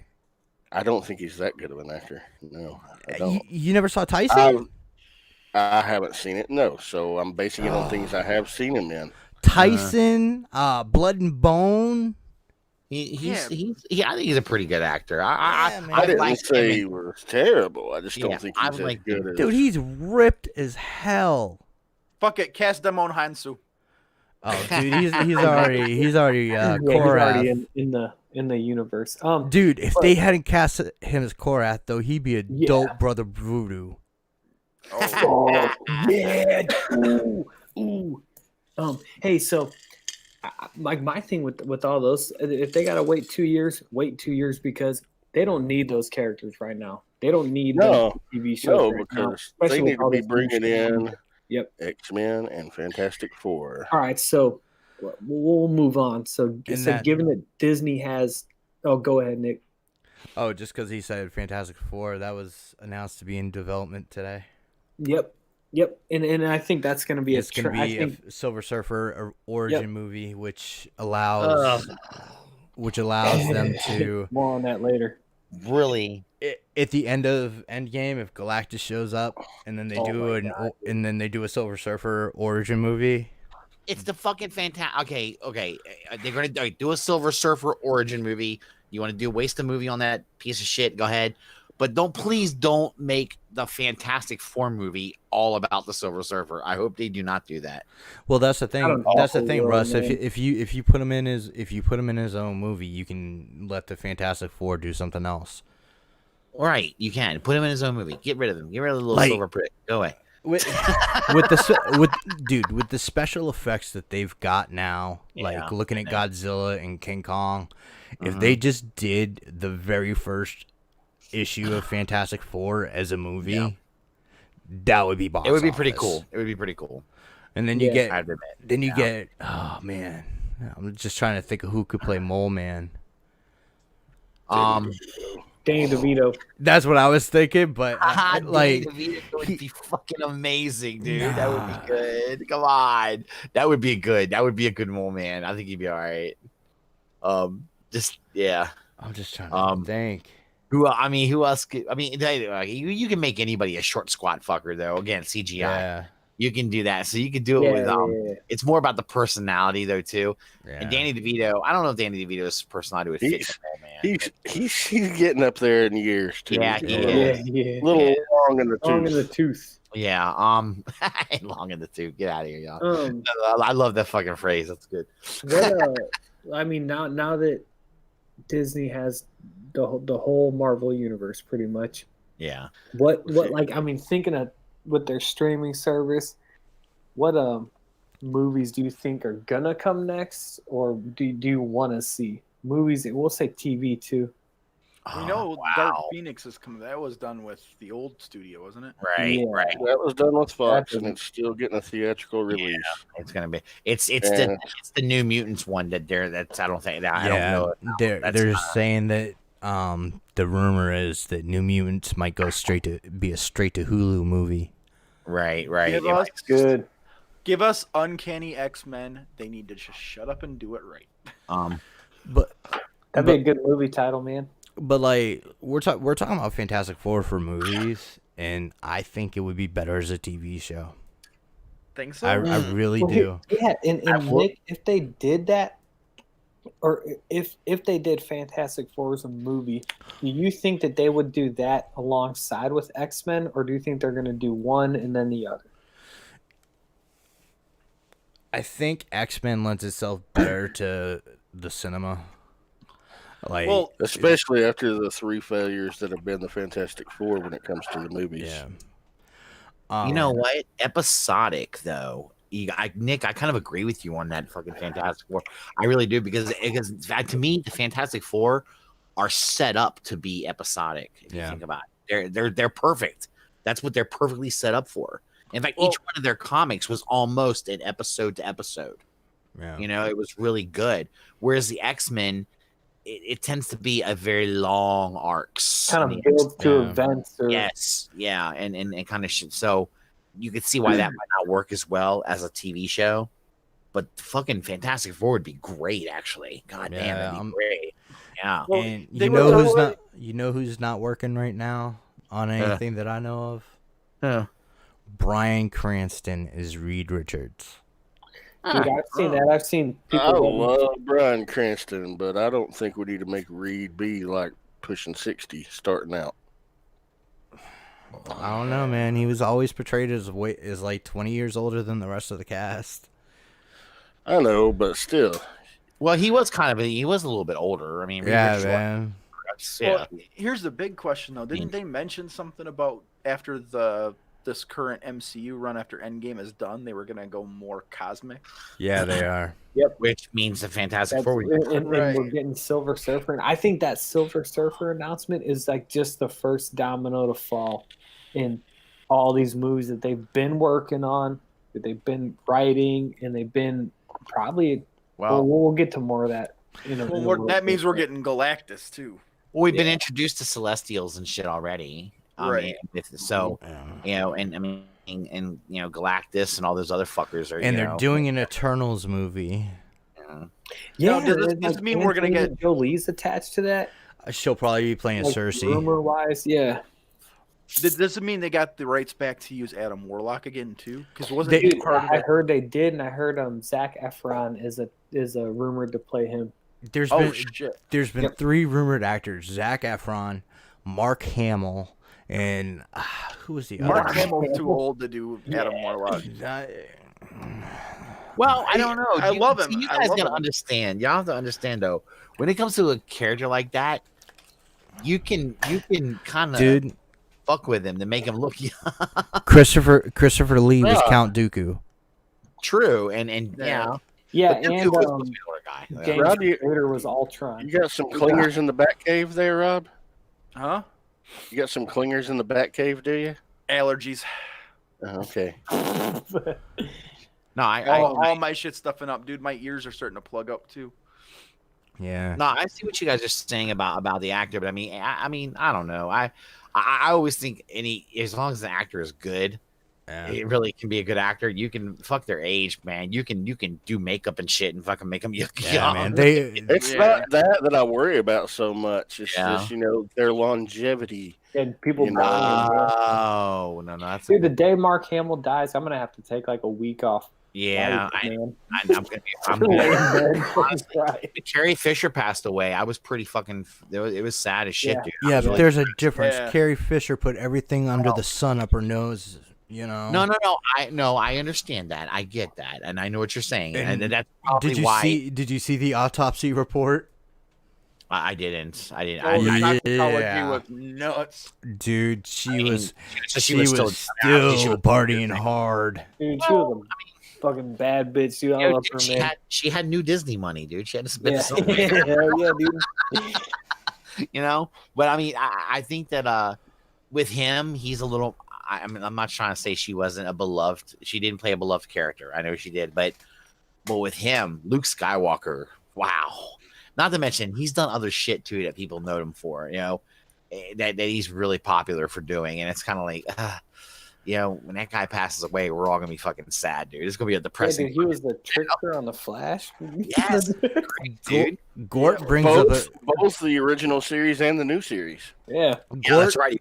Gort brings up a good point in the chat. He says he'd like to see Kang, and supposedly they're supposed to would be fix cool. everything is through the quantum universe and traversing through time and shit. Right. So, having That would be- Kang, yeah. It would be a good way to introduce him in to I don't know, man. It was really interesting about this whole thing with this move and acquiring and with the whole thing with Fox being finalized now, we can really we know it's definitely happened. It's happened. They've done it. Yeah. Yeah. And now the fucking universe just opened up, as far as the whatever they want to do. I mean, they're only the imagination. You just gotta let the imagination run now, and hopefully that we get some good people working on shit, and do some good stuff for us. Because I'm absolutely looking forward to it. And they've dropped so many hints for Warlock. No. Yeah, they had his cocoon in Guardians 1 or 2. In one of the end credit scenes, she mentioned him. Guardians. Yeah, that was the end of Guardians 2. Yeah. But they said that cocoon was not him in 1, but it was originally supposed to be. Yeah. Yeah. That was in 1, wasn't it, in that the collector's place? Yeah. Okay. Yeah. So it could have been Eon. I mean, could have been. Eon's been known to do the same shit, so they could bring in Quasar. Yeah. But we kind of talking about this, but given that this deal's been announced for a year now, do you guys think that they already have maybe post-credit scenes or cameo shot for these Fox characters? I think they have one already. I think they're going to have one setup scene, and it'll probably be a post-credit scene or a mid-credit scene. But yes, I do. What do you want to see, Josh? Or what do you want to see, or what do you think it's going to be? What I would love to see is, because I've got a feeling that somehow shit's going to get reverted. Maybe there's going to be a merging of timelines or something. I don't know. Yeah. But what I want to see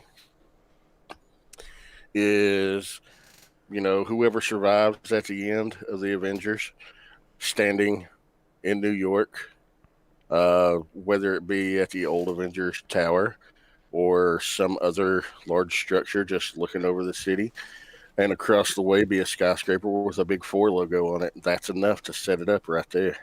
For me, that would be so simple. I just want to see some nod to mutants, whether them being created from something with the Infinity Stones. And they mentioned that on they were talking about that on Nerd Rage. Yeah, and I thought that would be cool. And that's not how it happened in the comics or whatever. But I think that in universe makes sense for what the MCU is doing. Interesting. See, I'd lose my shit, man. See, to me, I think that the perfect way that they could do it is House of M. Instead of having Wanda say no more mutants, she says more mutants. No, she says we need more heroes. I don't think they'll do that though. I don't know, man. That'd be a real easy way to introduce both the Fantastic Four and the X-Men at the same time, because they both have big parts. Though, man. Why is it bullshit? Because then it's the fucking just Deus Ex Machina. Oh, well, just Wanda's just got to say, oh, we need this now, and it'll fucking fix everything. I just don't think it's a viable excuse, is what I'm saying. Well, I think it would be cool. That's what they did in the comics. It's a plausible thing, and that's what we did. They did in the comics, and we ranked that in the top 10 of the best Marvel stories ever. Because it was really good. That's why. What, House of M? That's one in my top 15. Oh yeah, collectively it was ours. House of M was good. Because I just think that with the stones, there's some precedent. They gave Wanda her powers and Quicksilver his powers. So I think if there could be some effect of that. They're mutants, right? They can't use the word mutants, but that's what they are, right? Well, now they can. And now they can go back and say that they were maybe in some form. okay, couldn't you say really that there's been mutants all over the planet, but Yeah, maybe and man, I would be haven't cool known with about that them, too. you know? I'd be cool with that too. Yeah. If they weren't maybe like a worldwide known thing yet, and Well, they think were about kind it. of just starting out, because I would be totally fine with that if they were like, if it was like if the MCU started like at the beginning of it, right? So I think there'd be a lot of cool stories to tell. And then, well, another thing is that they've said that since this merger has been going through, there's been massive reshoots to Dark Phoenix. And I think what you're gonna see is you're gonna see something in Dark Phoenix to introduce the X-Men and Avengers. You're gonna see some crossover there, and I think you're gonna see some kind of crossover at the end of Endgame. I want to see the end of Dark Phoenix, just all of them die, and that's it. Total reboot. The end of Avengers or they connect those two universes together, I'm gonna have to take a serious look at how I look at the MCU. in like that would be a huge letdown for me. Yeah, that would be incredibly disappointing. I don't want any of the Fox X-Men taint in the MCU. Yeah, I don't as good as McAvoy and Fassbender are in their respective roles. No, there were some great casting choices made with that universe, but that's throw that baby out with the bathwater and throw it a blanket and send it on its fucking way. I say. If that's the case, like I said, like I'm gonna be really, really, really bummed out about that. I don't know, man. I think that they're gonna keep some of the actors and they're gonna jettison others.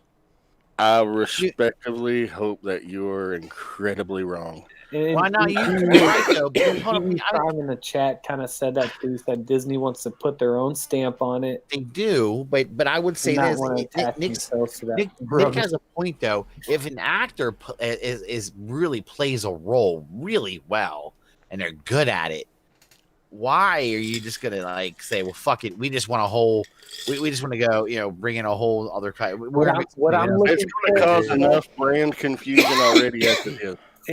Well, that's the thing. That's the thing. That argument goes against you because if they recast the entire X-Men, the kids that have grown up on these X-Men movies are going to be like, "What? Another group of X-Men now?"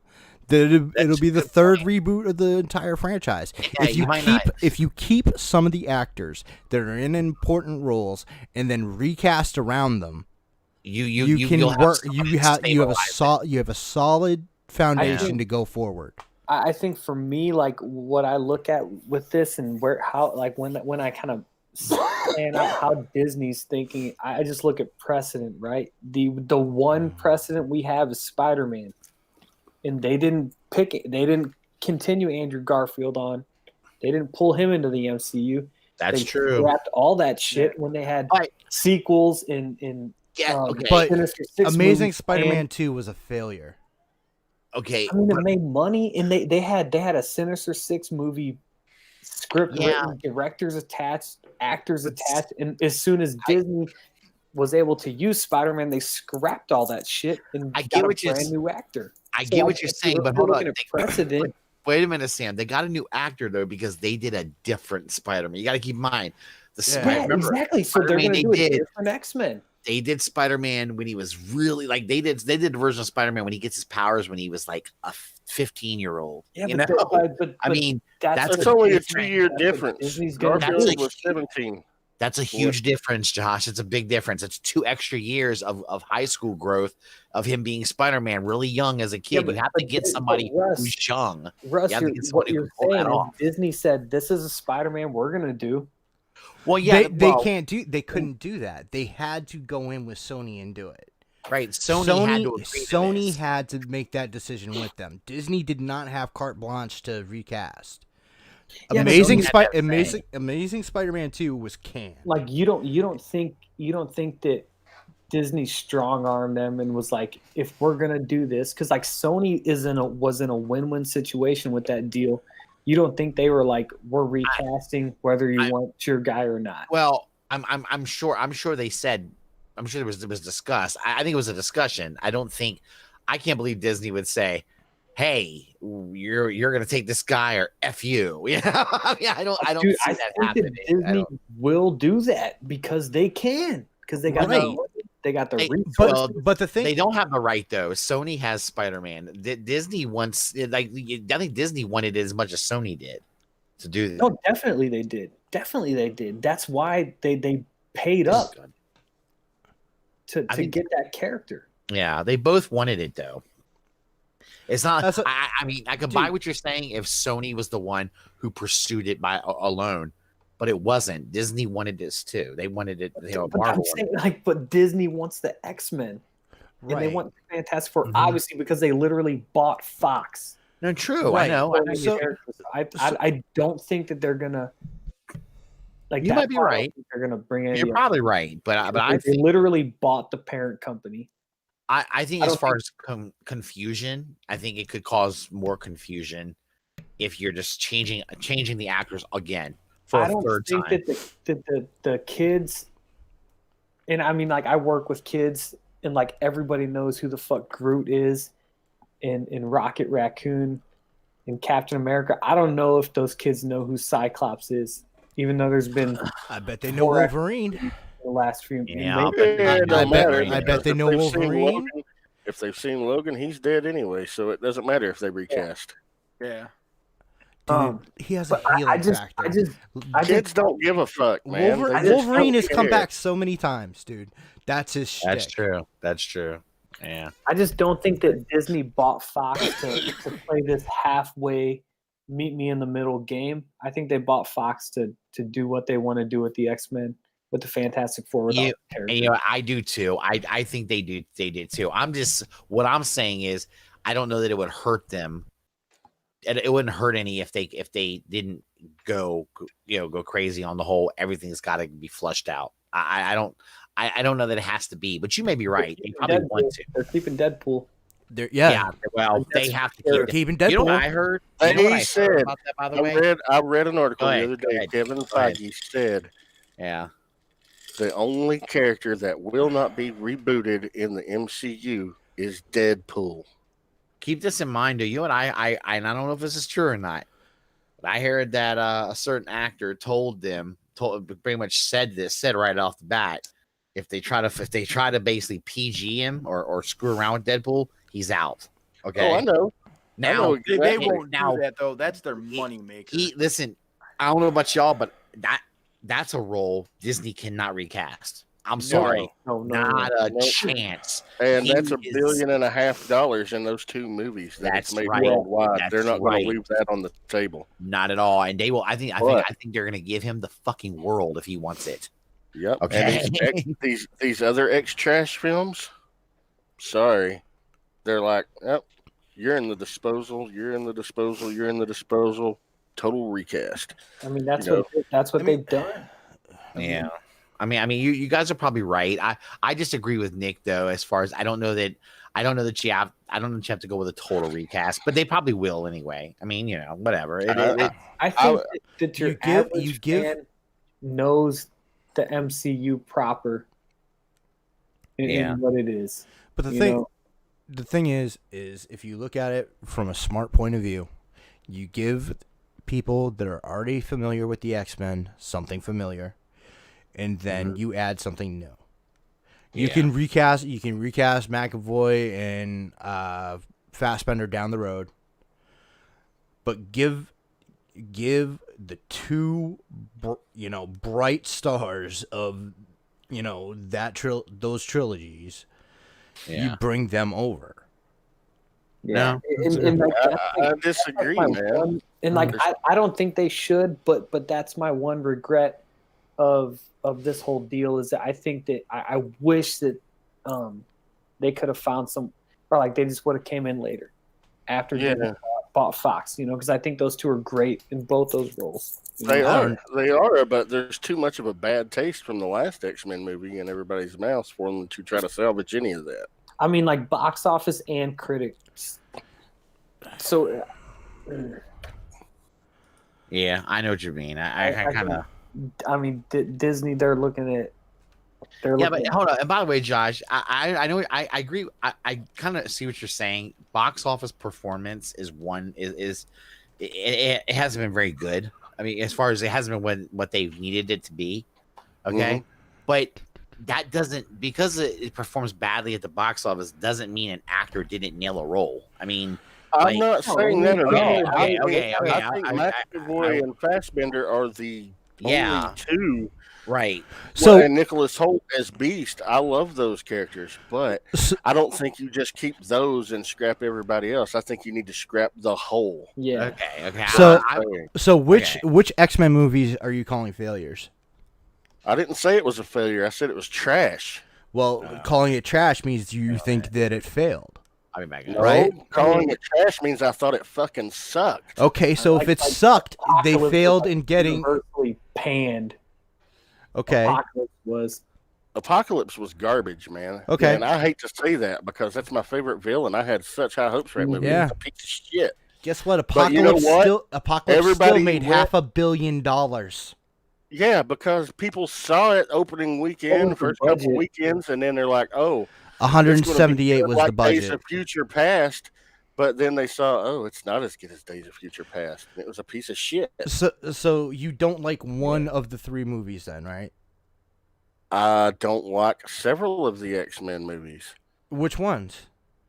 X3 was a flaming piece of shit. Okay, but we don't have anybody from X3 in this X-Men cast. It doesn't matter. Yes, it does. I'm saying overall, no, it doesn't. Yes, it does, because what we're talking about it's all Fox taint. All of it's Fox's taint. Okay.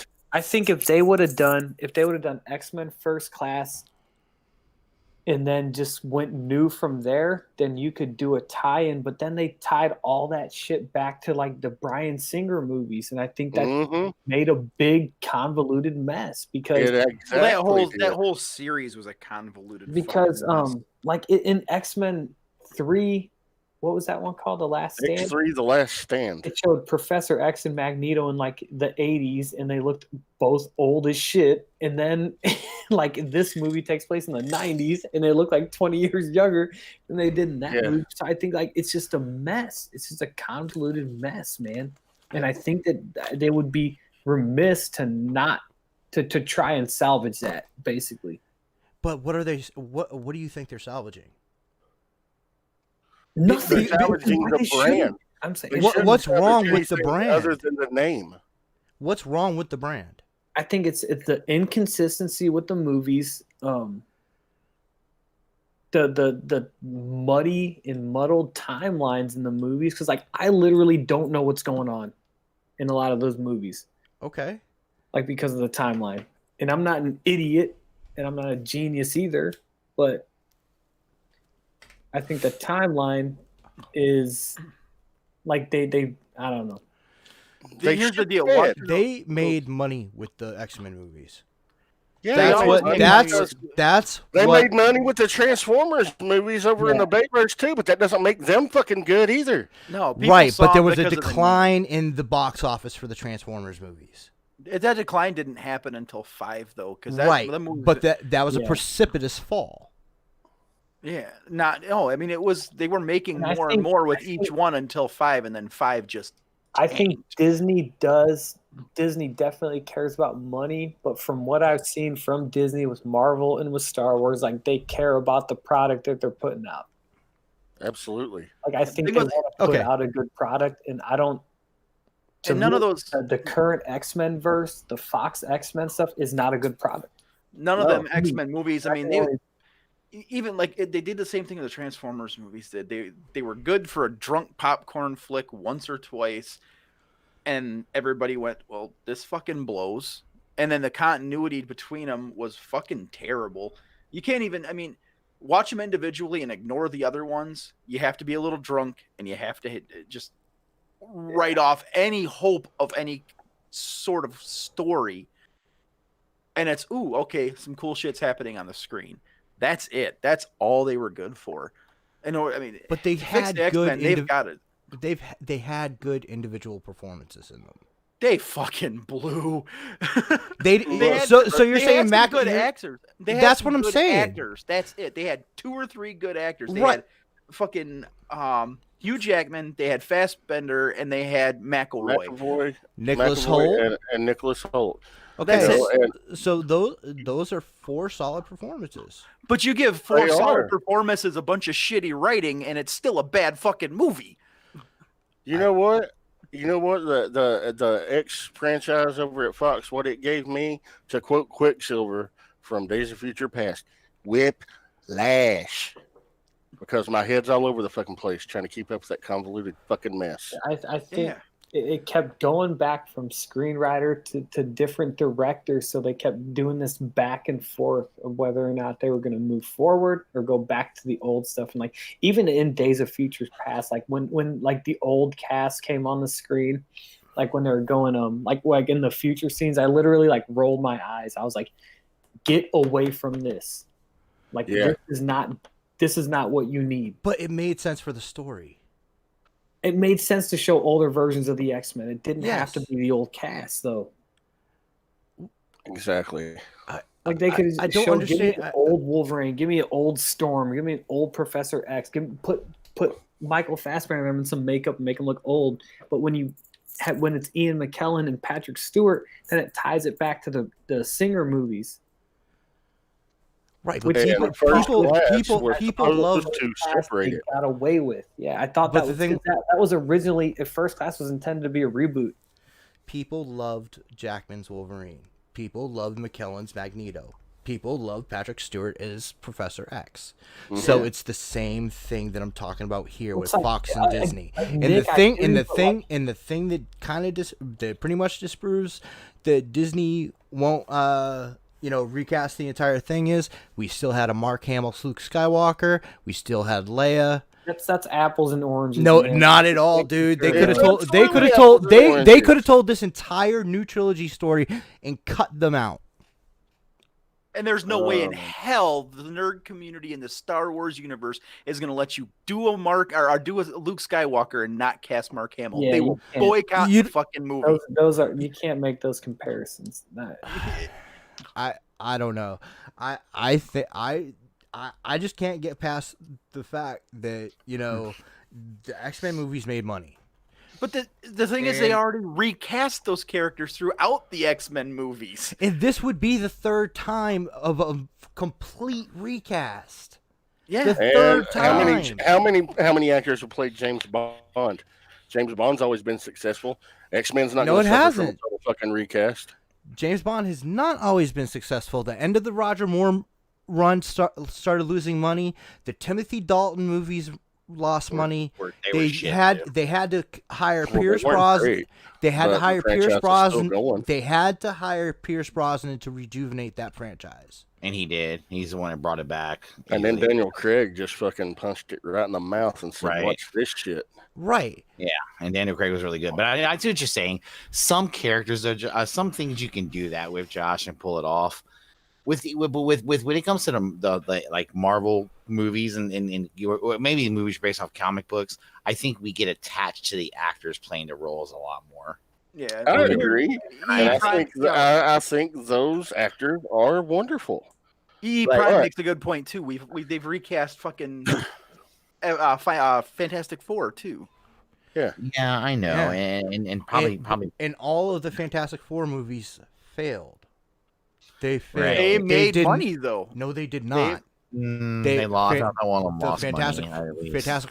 I don't know about the newest reboot, but I'm pretty sure that lost money. And the first Fantastic Four movie lost money, and so did Rise of the Silver Surfer. I will tell you this: I think that the one character that I've always felt like they couldn't find a replacement for was Wolverine, because I thought so fucking good at it. And I can't believe was these so people that are drooling over the pictures of Daniel Radcliffe over Wolverine. Get the fuck over it. Well, I mean, I don't think he would be an I think awesome what- choice. I don't. I don't know. But the look is pretty good. Like he looks like a young Wolverine, but well, it's the personality. the- Will the personality do it? Well, he's a good actor too, guys. These guys are really, Okay, I really. think that dude's Daniel terrific. Radcliffe is a really good. He's like a thespian. You know what I mean? He's like that guy that he does stage shit. He does movies, TV shows. He does anything that he likes to do. That he any role, you know, because he's in that point. He's had the kind of career because he grew up as Harry Potter, where he can pick and Has choose some what he freedom. wants to do. Hey, Right. Nick, He's got money. Nick, You know? Rise of the Right. Silver Surfer production budget 130 million. Did it make money? Worldwide grosses 289 million.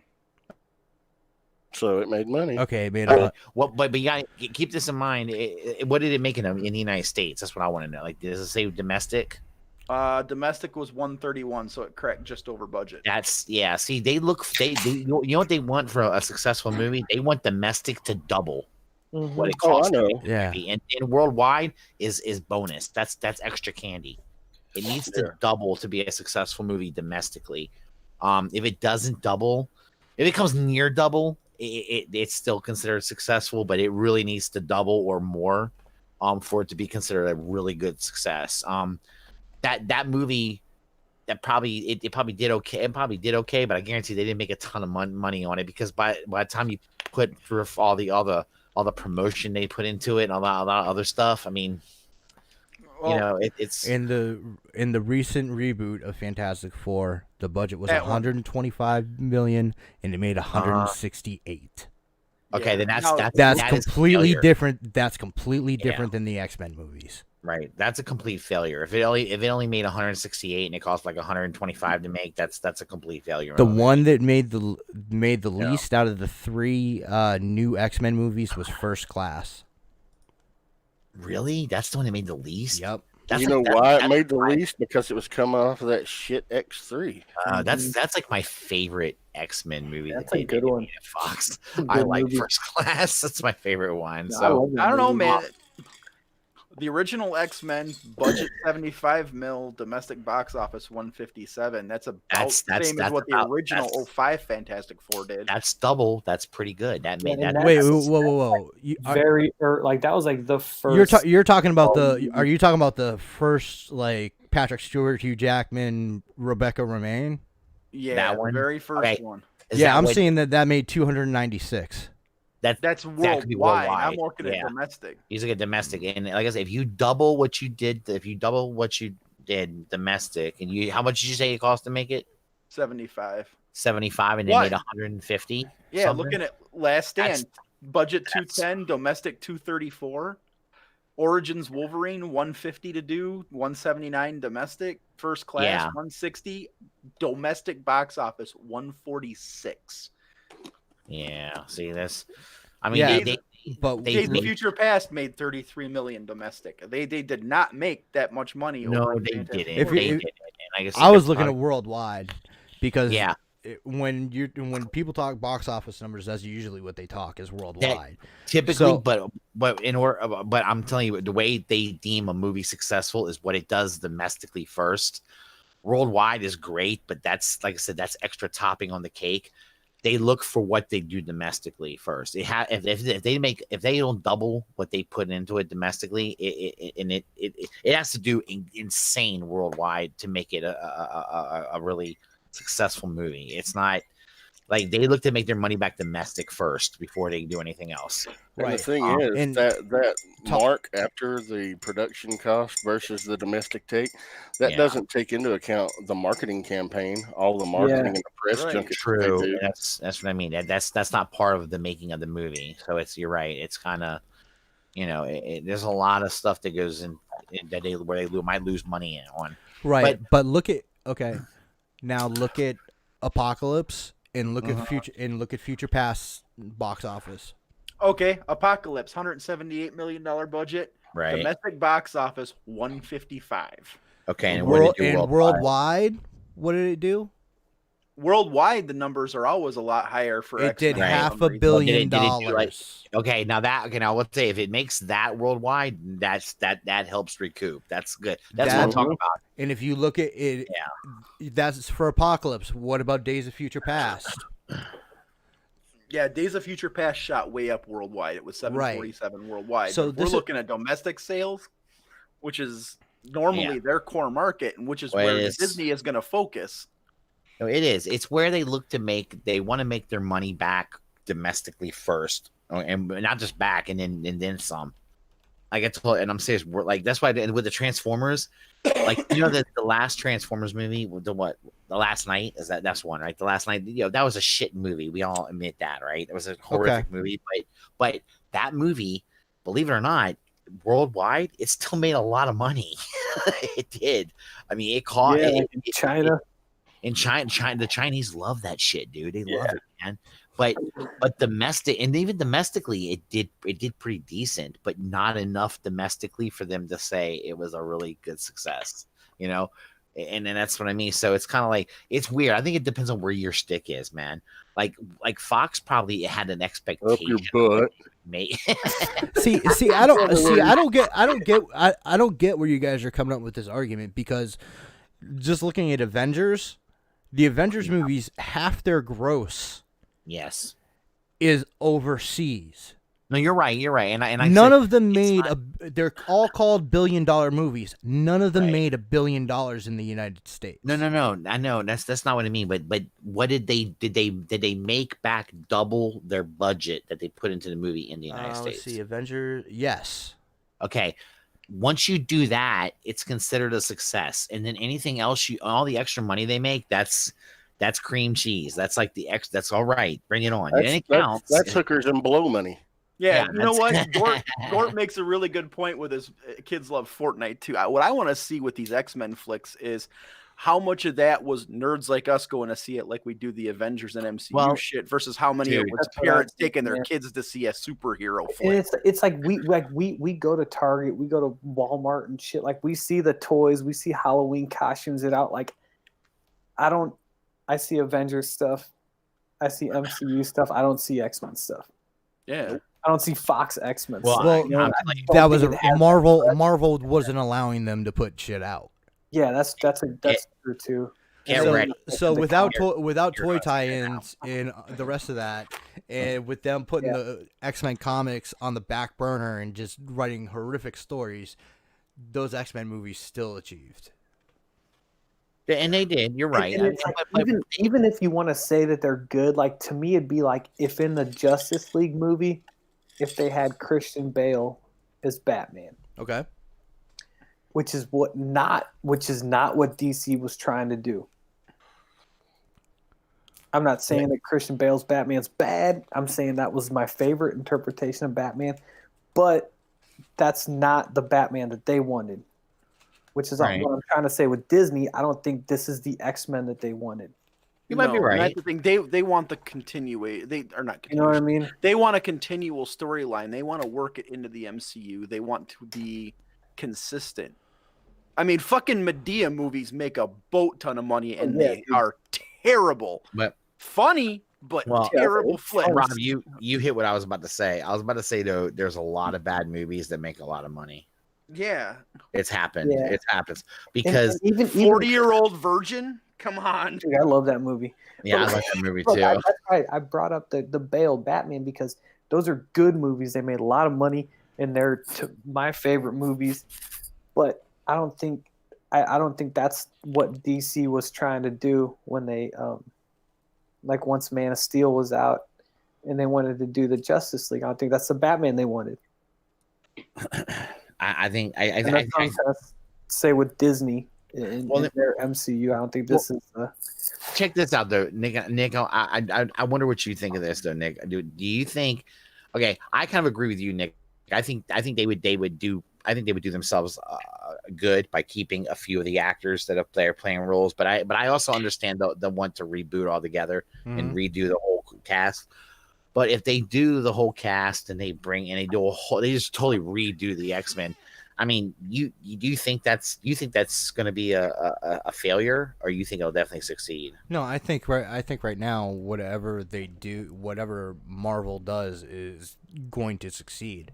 What I'm saying is that the X-Men movies aren't as big a failure as everybody is saying. No, I agree with you. They're not. The fact is that they had great individual performances in those movies. They did. I agree. Yeah, they did. No, I agree with all of that. And that's all I'm saying. It's like these X-Men movies weren't as bad as we're saying because we're comic fans. We're used to getting what we want with the Marvel movies. You know, the first X-Men trilogy until Part 3, most people were slurping that up. Well, I That was didn't all mind. they had. Yeah, I those, did- Okay. I didn't They were mind the starving first. for X-Men content because I X-Men mean, is a huge franchise. The first one Right, was but really- then you were just telling me that the first X-Men movie is a failure. They well, watched it because it was the only thing there. It's the same Yeah, reason people went and saw yeah, that was- Fantastic Four. It was everybody hoping, please God be good, and it was fucking terrible. okay. It but can make money hold and on, be a Rob. terrible Wait a minute, movie. Wait a minute, that's not true, Rob. Because but then I can't see what you're saying, Rob. But let's say everyone went and saw it because it's the only X-Men movie they've ever gotten in forever. Okay, that was They like go the only see it. comic book movie. And that's- like and that let's- was yeah. made. and let's say they went to different the time. movie and people say, "Oh, that really sucked." Then why did they go back and see the second one when the sequel came out? Because that made a lot of money too, and you better Okay, believe yeah. the same people went back and saw the second one. It's usually if you go see a movie and the first one sucked, you don't go see the sequel. Well, like Josh said earlier, why did people keep going back and watching the Transformers flicks? Well, because I think They- there's well, the Transformers, I think Flicks made money off of like not necessarily hardcore fans. I think they made a lot of money off those fans that are kind of like, oh, it's big robots. Oh wow, you know, they don't know anything about it. You know, And I can give you a pretty good reason why the X-Men second movie made money. Because when they went and saw the first one, they brought their kids who had never been exposed to the X-Men comics, and the kids Okay. went, "Oh, this is kind of neat. Hey, there's another one. I want to go see it." But you don't think it's possible that there were people that actually liked it though? You don't think that's like there were actually comic book nerds that grew up with watching the X in the 90s, watching the X-Men cartoon and everything. You We're don't think not as big a demographic back then as I- we are now. right? But I mean, I think Well, this he said a great Yeah. point. Give a starving man a cracker, it'll be the best meal he ever ate. So That's what I was Exactly. gonna say. I think like the market of True. like there's we're so much more saturated now with superhero movies And good TV ones. show. Yeah, exactly, and they're all fucking good now. What do And, we have? Yeah. What but do we what have do than you we back were in 2000. you guys? in Yeah, X-Men. but you guys can't judge those X-Men movies against what's out now. Of course, Well, it's no. out now, if you look at the money that they made, but they still like made really. yeah, But what you're talking about here, when you're talking movie quality, because this is what it comes back to. It's not that they didn't make money; it's the quality of the flick. And the fact Bob, is, they were bad movies. I think when we're talking about Disney, I don't think it's just about the money. I think they No. they want to It's put out. not. It's not just about the money, No, it's not. but I'm they just- also have three popular actors under contract to do more movies for X-Men. I don't know if the contract carries over with the studio changing hands. Don't know. I don't know the particulars of that. I will. I mean, I in should theory, think- it should, but yeah, it should. They should retain all contracts and everything like that they Yeah. have. But- Unless it's a pay or play contract. Not Right. necessarily when a company changes hands, Mhm. depending on the legalities for it. Right. There is an option for a new company to dissolve prior contracts. There Right. is. So unless do they? they're guaranteed, And and if they're not guaranteed, and I would be hard pressed to imagine they are. Well, sometimes they're. I mean, it's possible that if they do cancel the contracts, they're going to have to pay those actors a lot of money. Disney. Nah, You don't Disney, think they don't have the money to do that to get what Yeah. they No, want? no, I know Disney that, is in but the why? acquisition business. They acquired 3 great actors. Yeah, that's a Why good point. wouldn't they use them? That's a good point. I mean, you're right. I mean, I think you're right. It's, but I also, like I said, I do see the allure of wanting to do a whole new reboot, but I just think some of the actors did such a fucking good job. They stood out to me, and I would hate I'm really gonna hate to see a new X-Men franchise. Certain characters, I'm gonna hate to And, see new actors playing them, And like we give but they might be great. we give DC so much shit over brand confusion. With them Yeah. casting different this for TV, different this for movies, changing actors in midstream. and I don't understand how we can have that attitude with DC and not have it with Marvel. Because they're starting fresh with it's the end game. Because I think it's gonna, if it all ends up in the same place, in the same universe, then it's gonna then people would understand. Well, and the thing was, You know what I mean? with the Marvel MCU, we're not used to seeing these characters either. This is a fresh start. Dude, It's like starting back at Iron Man again. We're booting fresh and starting over. Yeah. So they're going to want to tie actors to these characters that are going to stay with for the next 10-year cycle. Yeah. So I think good because point of that, right there. and it's not going to be that same confusion that we do see with DC, because it's not like Disney's going to have a new guy play Wolverine on film and then have a different guy play Wolverine on TV. That's what DC's doing. I don't think, and that's not what Marvel's doing. Because I'm not saying that DC's causing brand confusion by having Christian Bale as Batman and then having Ben Affleck as Batman. I'm saying they're causing brand confusion by having Ben Affleck as Batman on the movies and then some other dude as Batman on the Gotham show and some other dude as Batman on Titans. Like that's consumer confusion. Yeah. It's all going on at the same time, you know? You got to remember too, man. I mean, these things, like, they're hard to compare to each other. But movie studios do this kind of shit all the time, though, guys. Look, before they decided they were going to reboot Spider-Man and bring in Garfield as Spider-Man, and then they were going to get rid of Mary Jane altogether and bring in Gwen Stacy, right? And bring in a whole new character to play. Dude, they were getting what's his name? Tobey Maguire and what's her name? Kristen Dunst. They were ready. They showed up on set. They were ready to start shooting a new Spider-Man movie, and they said, "Shut it down. We're not doing this now. Yeah, go. Yeah, you're done." It's different. They're saying in the chat, Andrew Garfield had a 3-movie contract. Yeah, he did. He got fired. He did. So whatever is in his contract, he got paid for. There's always going to be an out. It's called pay or play. That's what I think they're gonna do. And Disney's they've got enough money where they could hand these actors the money to get off. They definitely could. They definitely could. But if you have a chance to get good actors under contract to do something for you, I mean, do you want to just cut that out? But are they going to lock these? Yeah, I just whoever they're putting into these roles are going to have to lock in for that 10-year cycle, because that seems to be MCU's thing. Is it's a 10-year cycle. But keep in mind too, if they have these guys on a contract for another movie, I don't know how many movies they decide on people for, but if they add them under for another movie, it doesn't necessarily mean it might not mean they have to play that role. It depends on how exclusive, how the contract. Yeah, that's true too. You know, it could be that they have to do another Fox movie. Right. If it's a multi-picture deal, it might not. They might be able to put them in another role. And I can't see why people wouldn't be excited to see what Fassbender and McAvoy and even Jennifer Lawrence, because she is a box office draw. She's a monster star. What they could do with Marvel's writing. I'm not saying I wouldn't like to see them. I'm just not so sure that Disney's going to cast them, because they're going to want to distance themselves from that original. And you might be right. They might.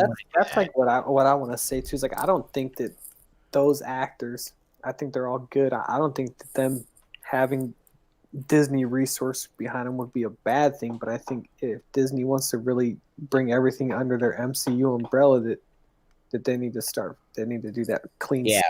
Larry, like Prime said in the chat, he goes, "They're tainted," and that's exactly the problem. Larry said in the chat that Tobey Maguire had a contract for 4 films, so he was. Yeah, so he was fired. Right, and when they came to do that, he was fired, and Sam Raimi was fired, and they got rid of him and Kristen Dunst. He was also on the contract to do the next movie too, and they said and then they literally showed up on set and were ready to start shooting. Damn, I didn't know that. And the bosses showed up and said, "Stop, this ain't happening. we're going another direction. You're out. Goodbye." And apparently they were pissed off because Tobey Maguire was mad because he had turned down another role that he could have had. Because he had to shoot this movie. He hasn't done much since then, too. Yeah, I mean, he was fucking aggravated, and he was in Tropic Thunder. Yeah, that's a great fucking movie. Yeah, he was. Fucking Tropic Thunder is wonderful, dude. That's Making out with Robert Downey Jr. That's one of the funniest yeah. fucking movies I've ever seen in my life. Yeah, it is. That movie is hilarious. But Kristen Dunst, of course, being her, she's not the greatest of actresses in my opinion. But but she, I'm sure she was pretty like, what the fuck, dude? This is a good payday for me, Yeah. Oh, they got their payday either way. But Yeah, Well, that's the thing. There's going to be a buyout clause anytime an Yeah, actor is, right. from a franchise is fucking right. fired. Typically, they're going to be reimbursed in some way if you wasted their time. You know what I mean? Or wasted. If they're making decisions based on the fact that they may have to do a movie for you and you're causing them to miss other work, they have to be compensated for that in some way. Typically, it's kind of something little. And usually, a contract has a clause in it where it's if you don't do this movie, you got to have a payout of some kind or something like that. right. It's kind of like a buyout, But and I'm sure. Look, I'm not saying that. I'm sure they could buy these guys out. Come on, it's Disney, right?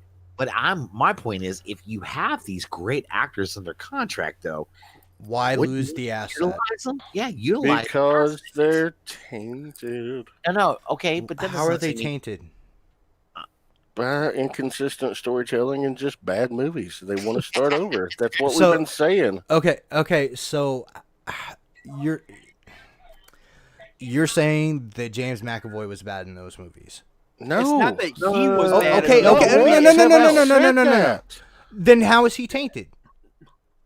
Because he I was think in it's a shit movie. Yeah, They want to 'cause distance the movie. themselves from shit movies. It doesn't matter what how you're- great his performance was.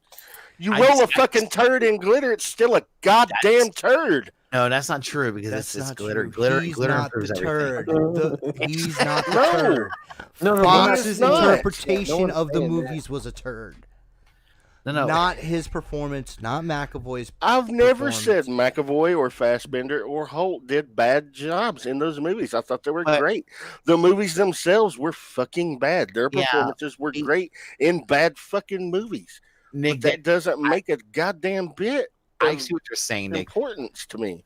There I want have to see a total recast. That's all there I'm have saying. been bad movies that had really good acting jobs done. It's Right, happened before. It has happened.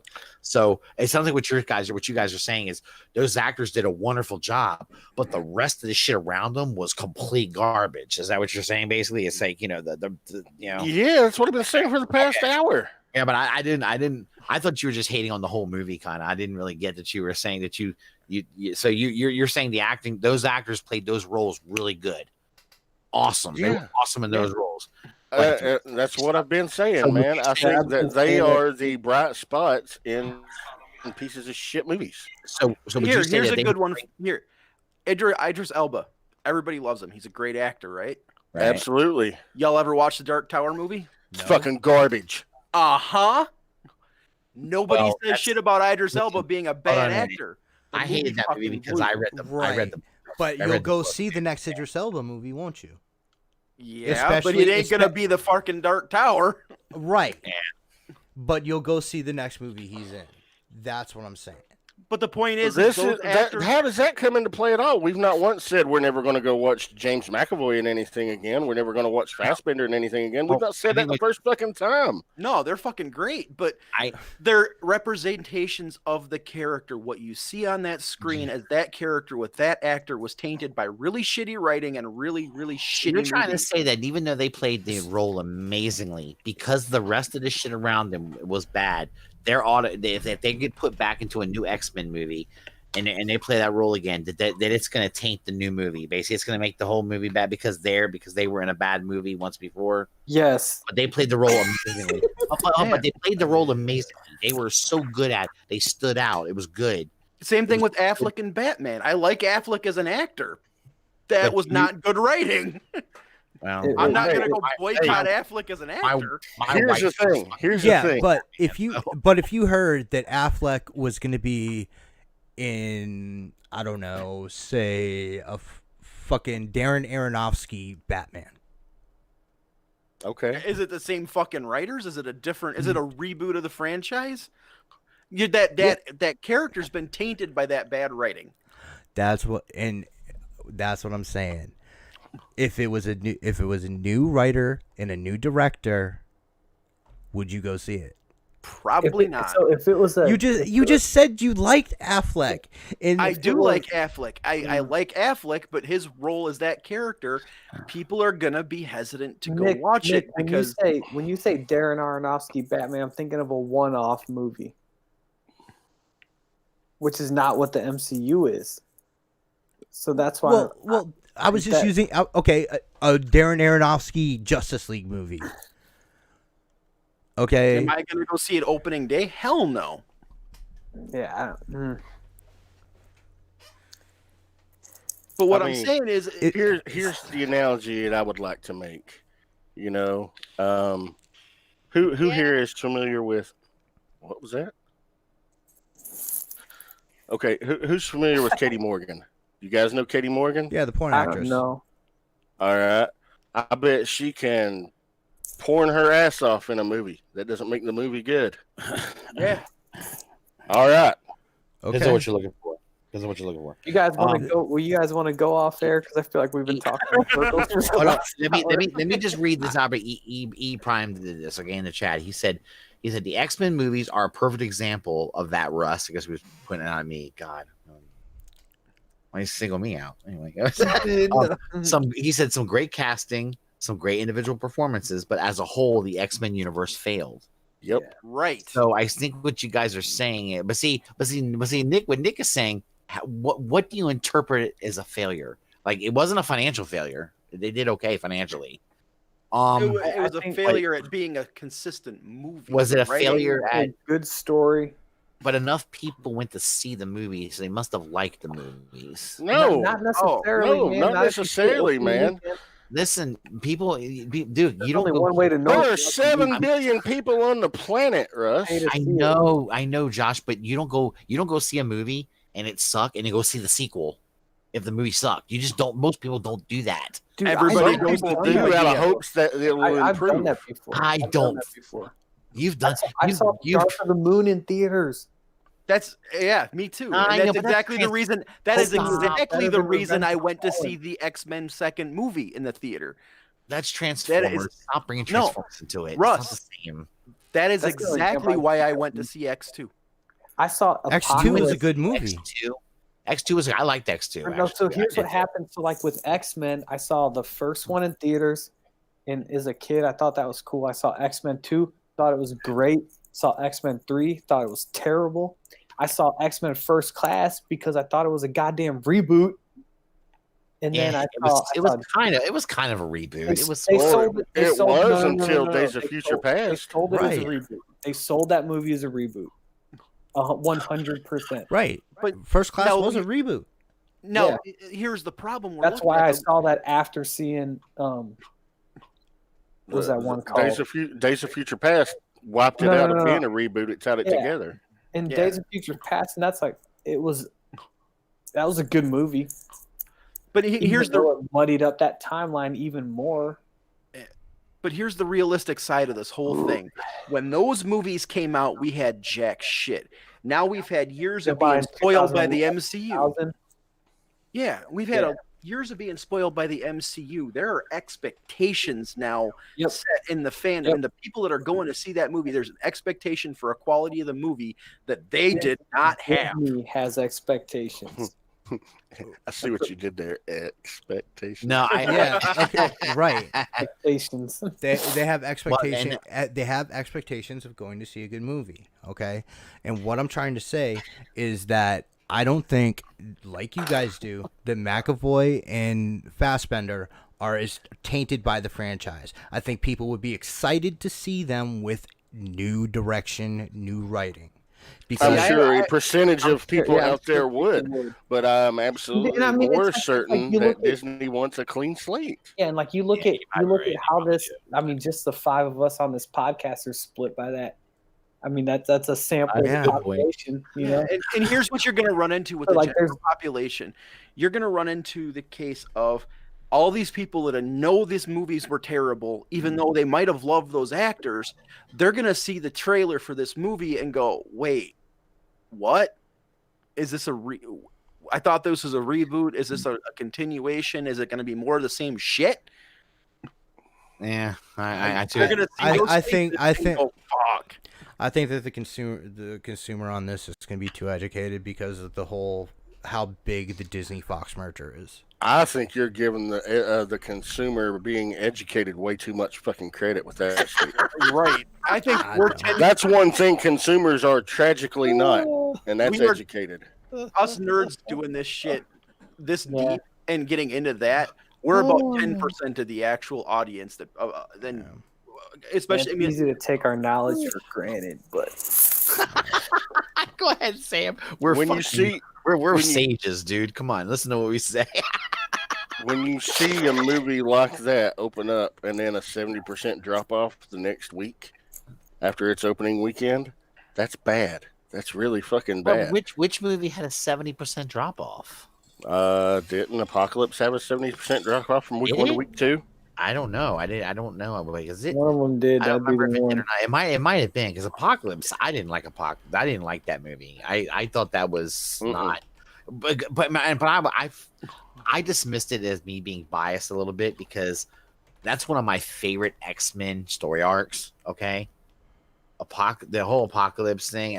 I fucking love that shit, dude. That's really, when he picks his horsemen out and shit. I think that's badass, and but when they did the movie, I thought I was judging the movie too hard because I liked the whole story. I liked the story so much, and I feel like they fucked a lot of stuff up in it. I think Rob made a good point about those expectations, man. That's true, but wait, guys, I guess my point is I have a hard time with maybe because I'm a fan of the actors so much, and I thought they should. I feel like I am too. Like Russ, I'm gonna tell you right now. Like I feel like Mike Fassbender and James McAvoy are gonna be wasted on this deal. Okay, it was a 66.1% drop from week 1 to week 2. That's actually a pretty good amount. I didn't realize it was that much of a drop off. That's pretty impressive. It was a very significant drop off. I can understand that drop off for that movie because I that was an X-Men movie I really fucking hated. I didn't like. Yeah, it. It was not good. Especially after watching Days of Future Past, dude. That was decently good. I really enjoyed that. And that had just slightly less of a drop off than Apocalypse. Did it really? Days of Future Past dropped off 64.2%. Oh, and First Class dropped off 56.2%. Well, how big were their opening weekends, though? Were their opening weekends Opening weekend for First Class was 55 mil. Okay. Opening weekend for Future Past was 90. Okay. And the opening for Apocalypse was 65. Wow. Okay. I mean, and Apocalypse made more money than First Class and was in theaters half the time.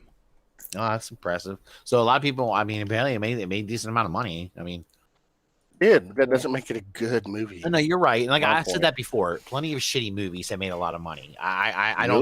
I don't judge a good movie by how much money it makes because I've seen I've seen some incredible movies that didn't make jack shit at the box office. Same here, Josh. I'm in the same boat. I've seen that too. But when you're saying that when you say those movies are failures, I'm trying to I want to know what you mean by failure. I never said they were failures. I said they were trash. Well, they were trash. I get that, but a lot of people call them failures. A lot of people say that those movies were failures, and I want to know what do they mean by failure. In terms of storytelling, in terms of continuity, consistency, they're absolute failures. I got you. What they said was a reboot. They tied it all back in and tied it all together, and now instead of it being two separate entities, it's one pile of shit.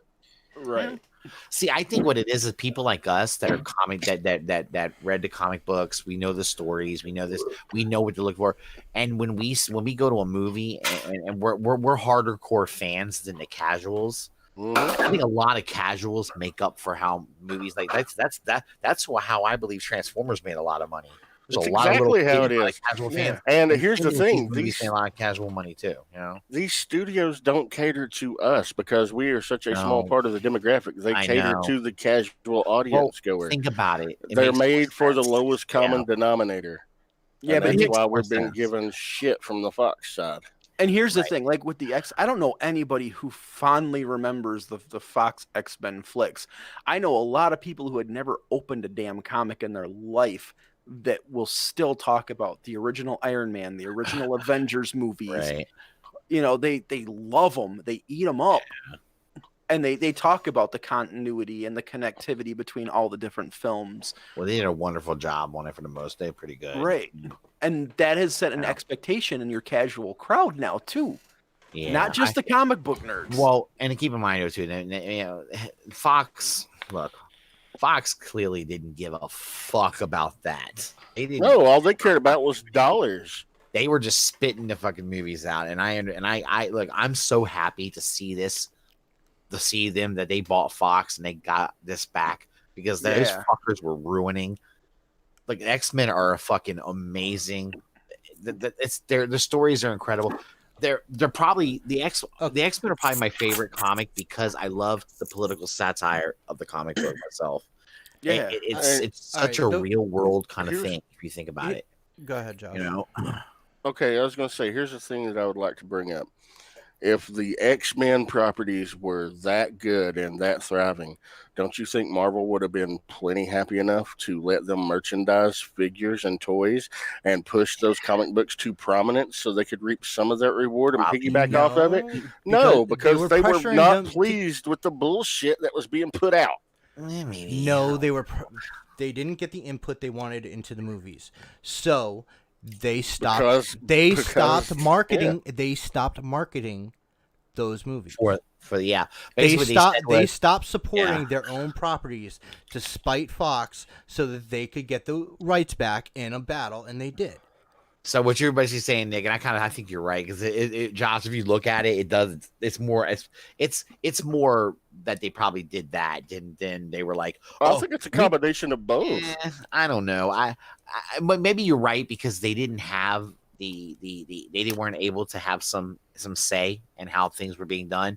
So maybe then they didn't like what was being done. You could be right. I see what you're saying. And they want to distance themselves from that product entirely. And that's why, as a result, they want to start with a completely clean slate. I'm almost positive it's more for them, though, that they were pissed off that they didn't get the input they wanted. And they were like, fuck you. We're not going to help you out then at all. You know, if you won't let us have any input in our own shit, fuck off. We're not helping you at all. You're on your own, dude. Right. Yeah, and we will sabotage ourselves to fuck you over. We'll do scorched earth. Fuck off. You know, and that's what they did. Yeah, they did. They literally kind of like almost acted like the X-Men didn't exist, dude, for a long time. The Fantastic Four is the most important comic in the history of Marvel. Right. I won't argue that. And what did Marvel do? Marvel canceled it. Yep. They acted like Marvel canceled it because the Fantastic Four movies were also terrible. So they were trying to get the rights back because they weren't going to advertise the product. Right, they're trying to. It was their way of saying. And had they been good and consistent, had they been good and consistent, they would have been content to share in the rewards and reap rewards from a good product. I don't know about that, because if they'd been good and consistent without Marvel having say in it, I think that might have pissed them off even more. I don't think so. No, because Marvel was still a comic book company, and by having a good movie to back up their comic, they're going to drive sales to the comic and drive sales to the merchandise. Not really. Marvel hasn't really been a comic book company for a long time. Marvel's been a movie making fucking machine for a long time now. Disney's been a movie making machine, which Disney owns Marvel, which means Marvel is a movie making. It's Marvel Studios, guys. It's not Disney Studios. It's not. Disney owns them, but it's still done under Marvel Studios. They've been far past comics for a long time. Not to say they don't. I know they still make comics, but that's not their bread and butter anymore. But they're a business at the end of the day. And if the product that was being put out by a licensee was good enough to justify bolstering the products that they're putting out, they're going to make that money. Yeah, but they're going to make the money if they want to or not. Whether either way, but they sabotage. Listen, think about this. Think about what they did, man. They literally stopped selling something. Like they ended a comic that was a successful comic, very important comic book, basically to say, you don't want to let us have any input. You're gonna, and your movie is shit too. And I'm sure that played a part in it. Your movie sucks, and because you spited us and didn't let us have any say, fuck you. We're not supporting you. You hit it right there. The movie was so bad, that Marvel wasn't going to take any of the money at that point. The movie was so bad, and they didn't let Marvel have any say in it. Right. That's important because Marvel. If you think Marvel wasn't petty about that, you're crazy. Oh, I'm sure they were. Of course they were. The same thing with the X-Men. They were like, "Fuck, you won't let us have any say in this? We don't get to help you out. Fuck off. We're not helping you." Excuse me. You know? I just want to say that I'm not making the same argument for the Fantastic Four movie I am the X-Men movie. because none of those performances were standout performances. I don't know. The guy that played Doom wasn't bad. This has been a public service announcement by Nick Bremer. He does not support the Fantastic Four shitty movies. Julian McMahon, the dude from Nip Tuck. Yeah, that's who was Doom. Yeah, he wasn't bad. I thought he did pretty good. I didn't enjoy his performance. Was that for this new one that they did? Or was that? I've never seen that was from the first two. I've never seen the new ones. I've never seen the new one either. I haven't either. I don't know what I have no idea. That's a franchise that definitely needs a clean slate. I think it was on HBO now. See, that's what I'm saying. Fantastic Four definitely needs a clean slate. What I'm saying is there's something salvageable with the X-Men cast. Yeah, that's all I'm saying. And I think you're right, but I think I agree with these guys though with this, Nick. I think you're right. I agree with you, Nick, but I think they're right when it comes to what Disney's gonna do. They're gonna say fuck it. We're gonna do a whole new. We're flushing it out. I know that's what they're gonna do. The all new, all different X-Men. And I don't uncanny. I don't necessarily agree with them doing it, but they're gonna do that. And that's the point we were making earlier. We weren't saying that their performances were bad. Those are great actors and great in those roles. But Disney is not going to want to attach anything with that taint on it to their new franchise. I love when you say the word taint. That's exciting. Well, it's Bryan Singer's but taint. It's not a new franchise. It's not. It's going to be a new MCU franchise, so it absolutely is a new franchise in that respect. The X-Men movies already have brand recognition, and they have better brand recognition. So it's just like when fucking IHOP took over Applebee's. You know, it's the same thing. X-Men has brand recognition, and right. Our Avengers had brand recognition before the movies too. Wait a minute, Nick. I understand what you're saying, Nick, but I disagree with you in a little bit of way because listen, we're gonna take a much different look at whenever they make a new X-Men movie. Okay, we're gonna look at that movie way different, knowing that who it's made by. We're gonna look at it way different. I'm telling you now. We are going to have expectations for this movie. That honestly, I'd be a little nervous if I was Disney because the expectations are going to be really high. Right, they're going to be really high, and they better pray they do a good job. Well, you got the fucking Marvel's most beloved franchise, yes, and now you've got the expectations set by the MCU for the quality of their storytelling. Oh, this is going to have to be good. And a lot of people didn't care for what Fox did, especially toward the end. Okay, with the X-Men, definitely going to want that clean slate, man. Yeah. So now, there's a lot of pressure to say, hey, not only do we want it just to be not just better than those, but it's got to be way better than those because you're the home brand. You got your brand, you got your shit back. Now you better take care of it, and do it. All right. I'll be right back, guys. Yeah, I think we can go ahead and end it. All right, we're going to end it? Okay, well, if we're going to end we've been going for 3.5. Yeah. Well, 2.5, sorry.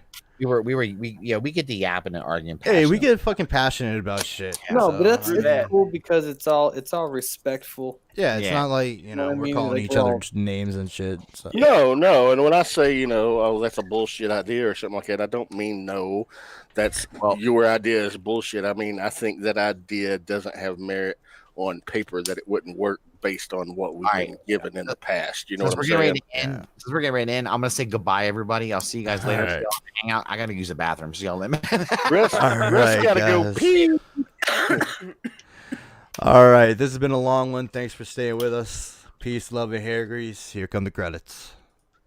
And hang out right after. Yeah. Yeah, I'll yeah. throw the link out there.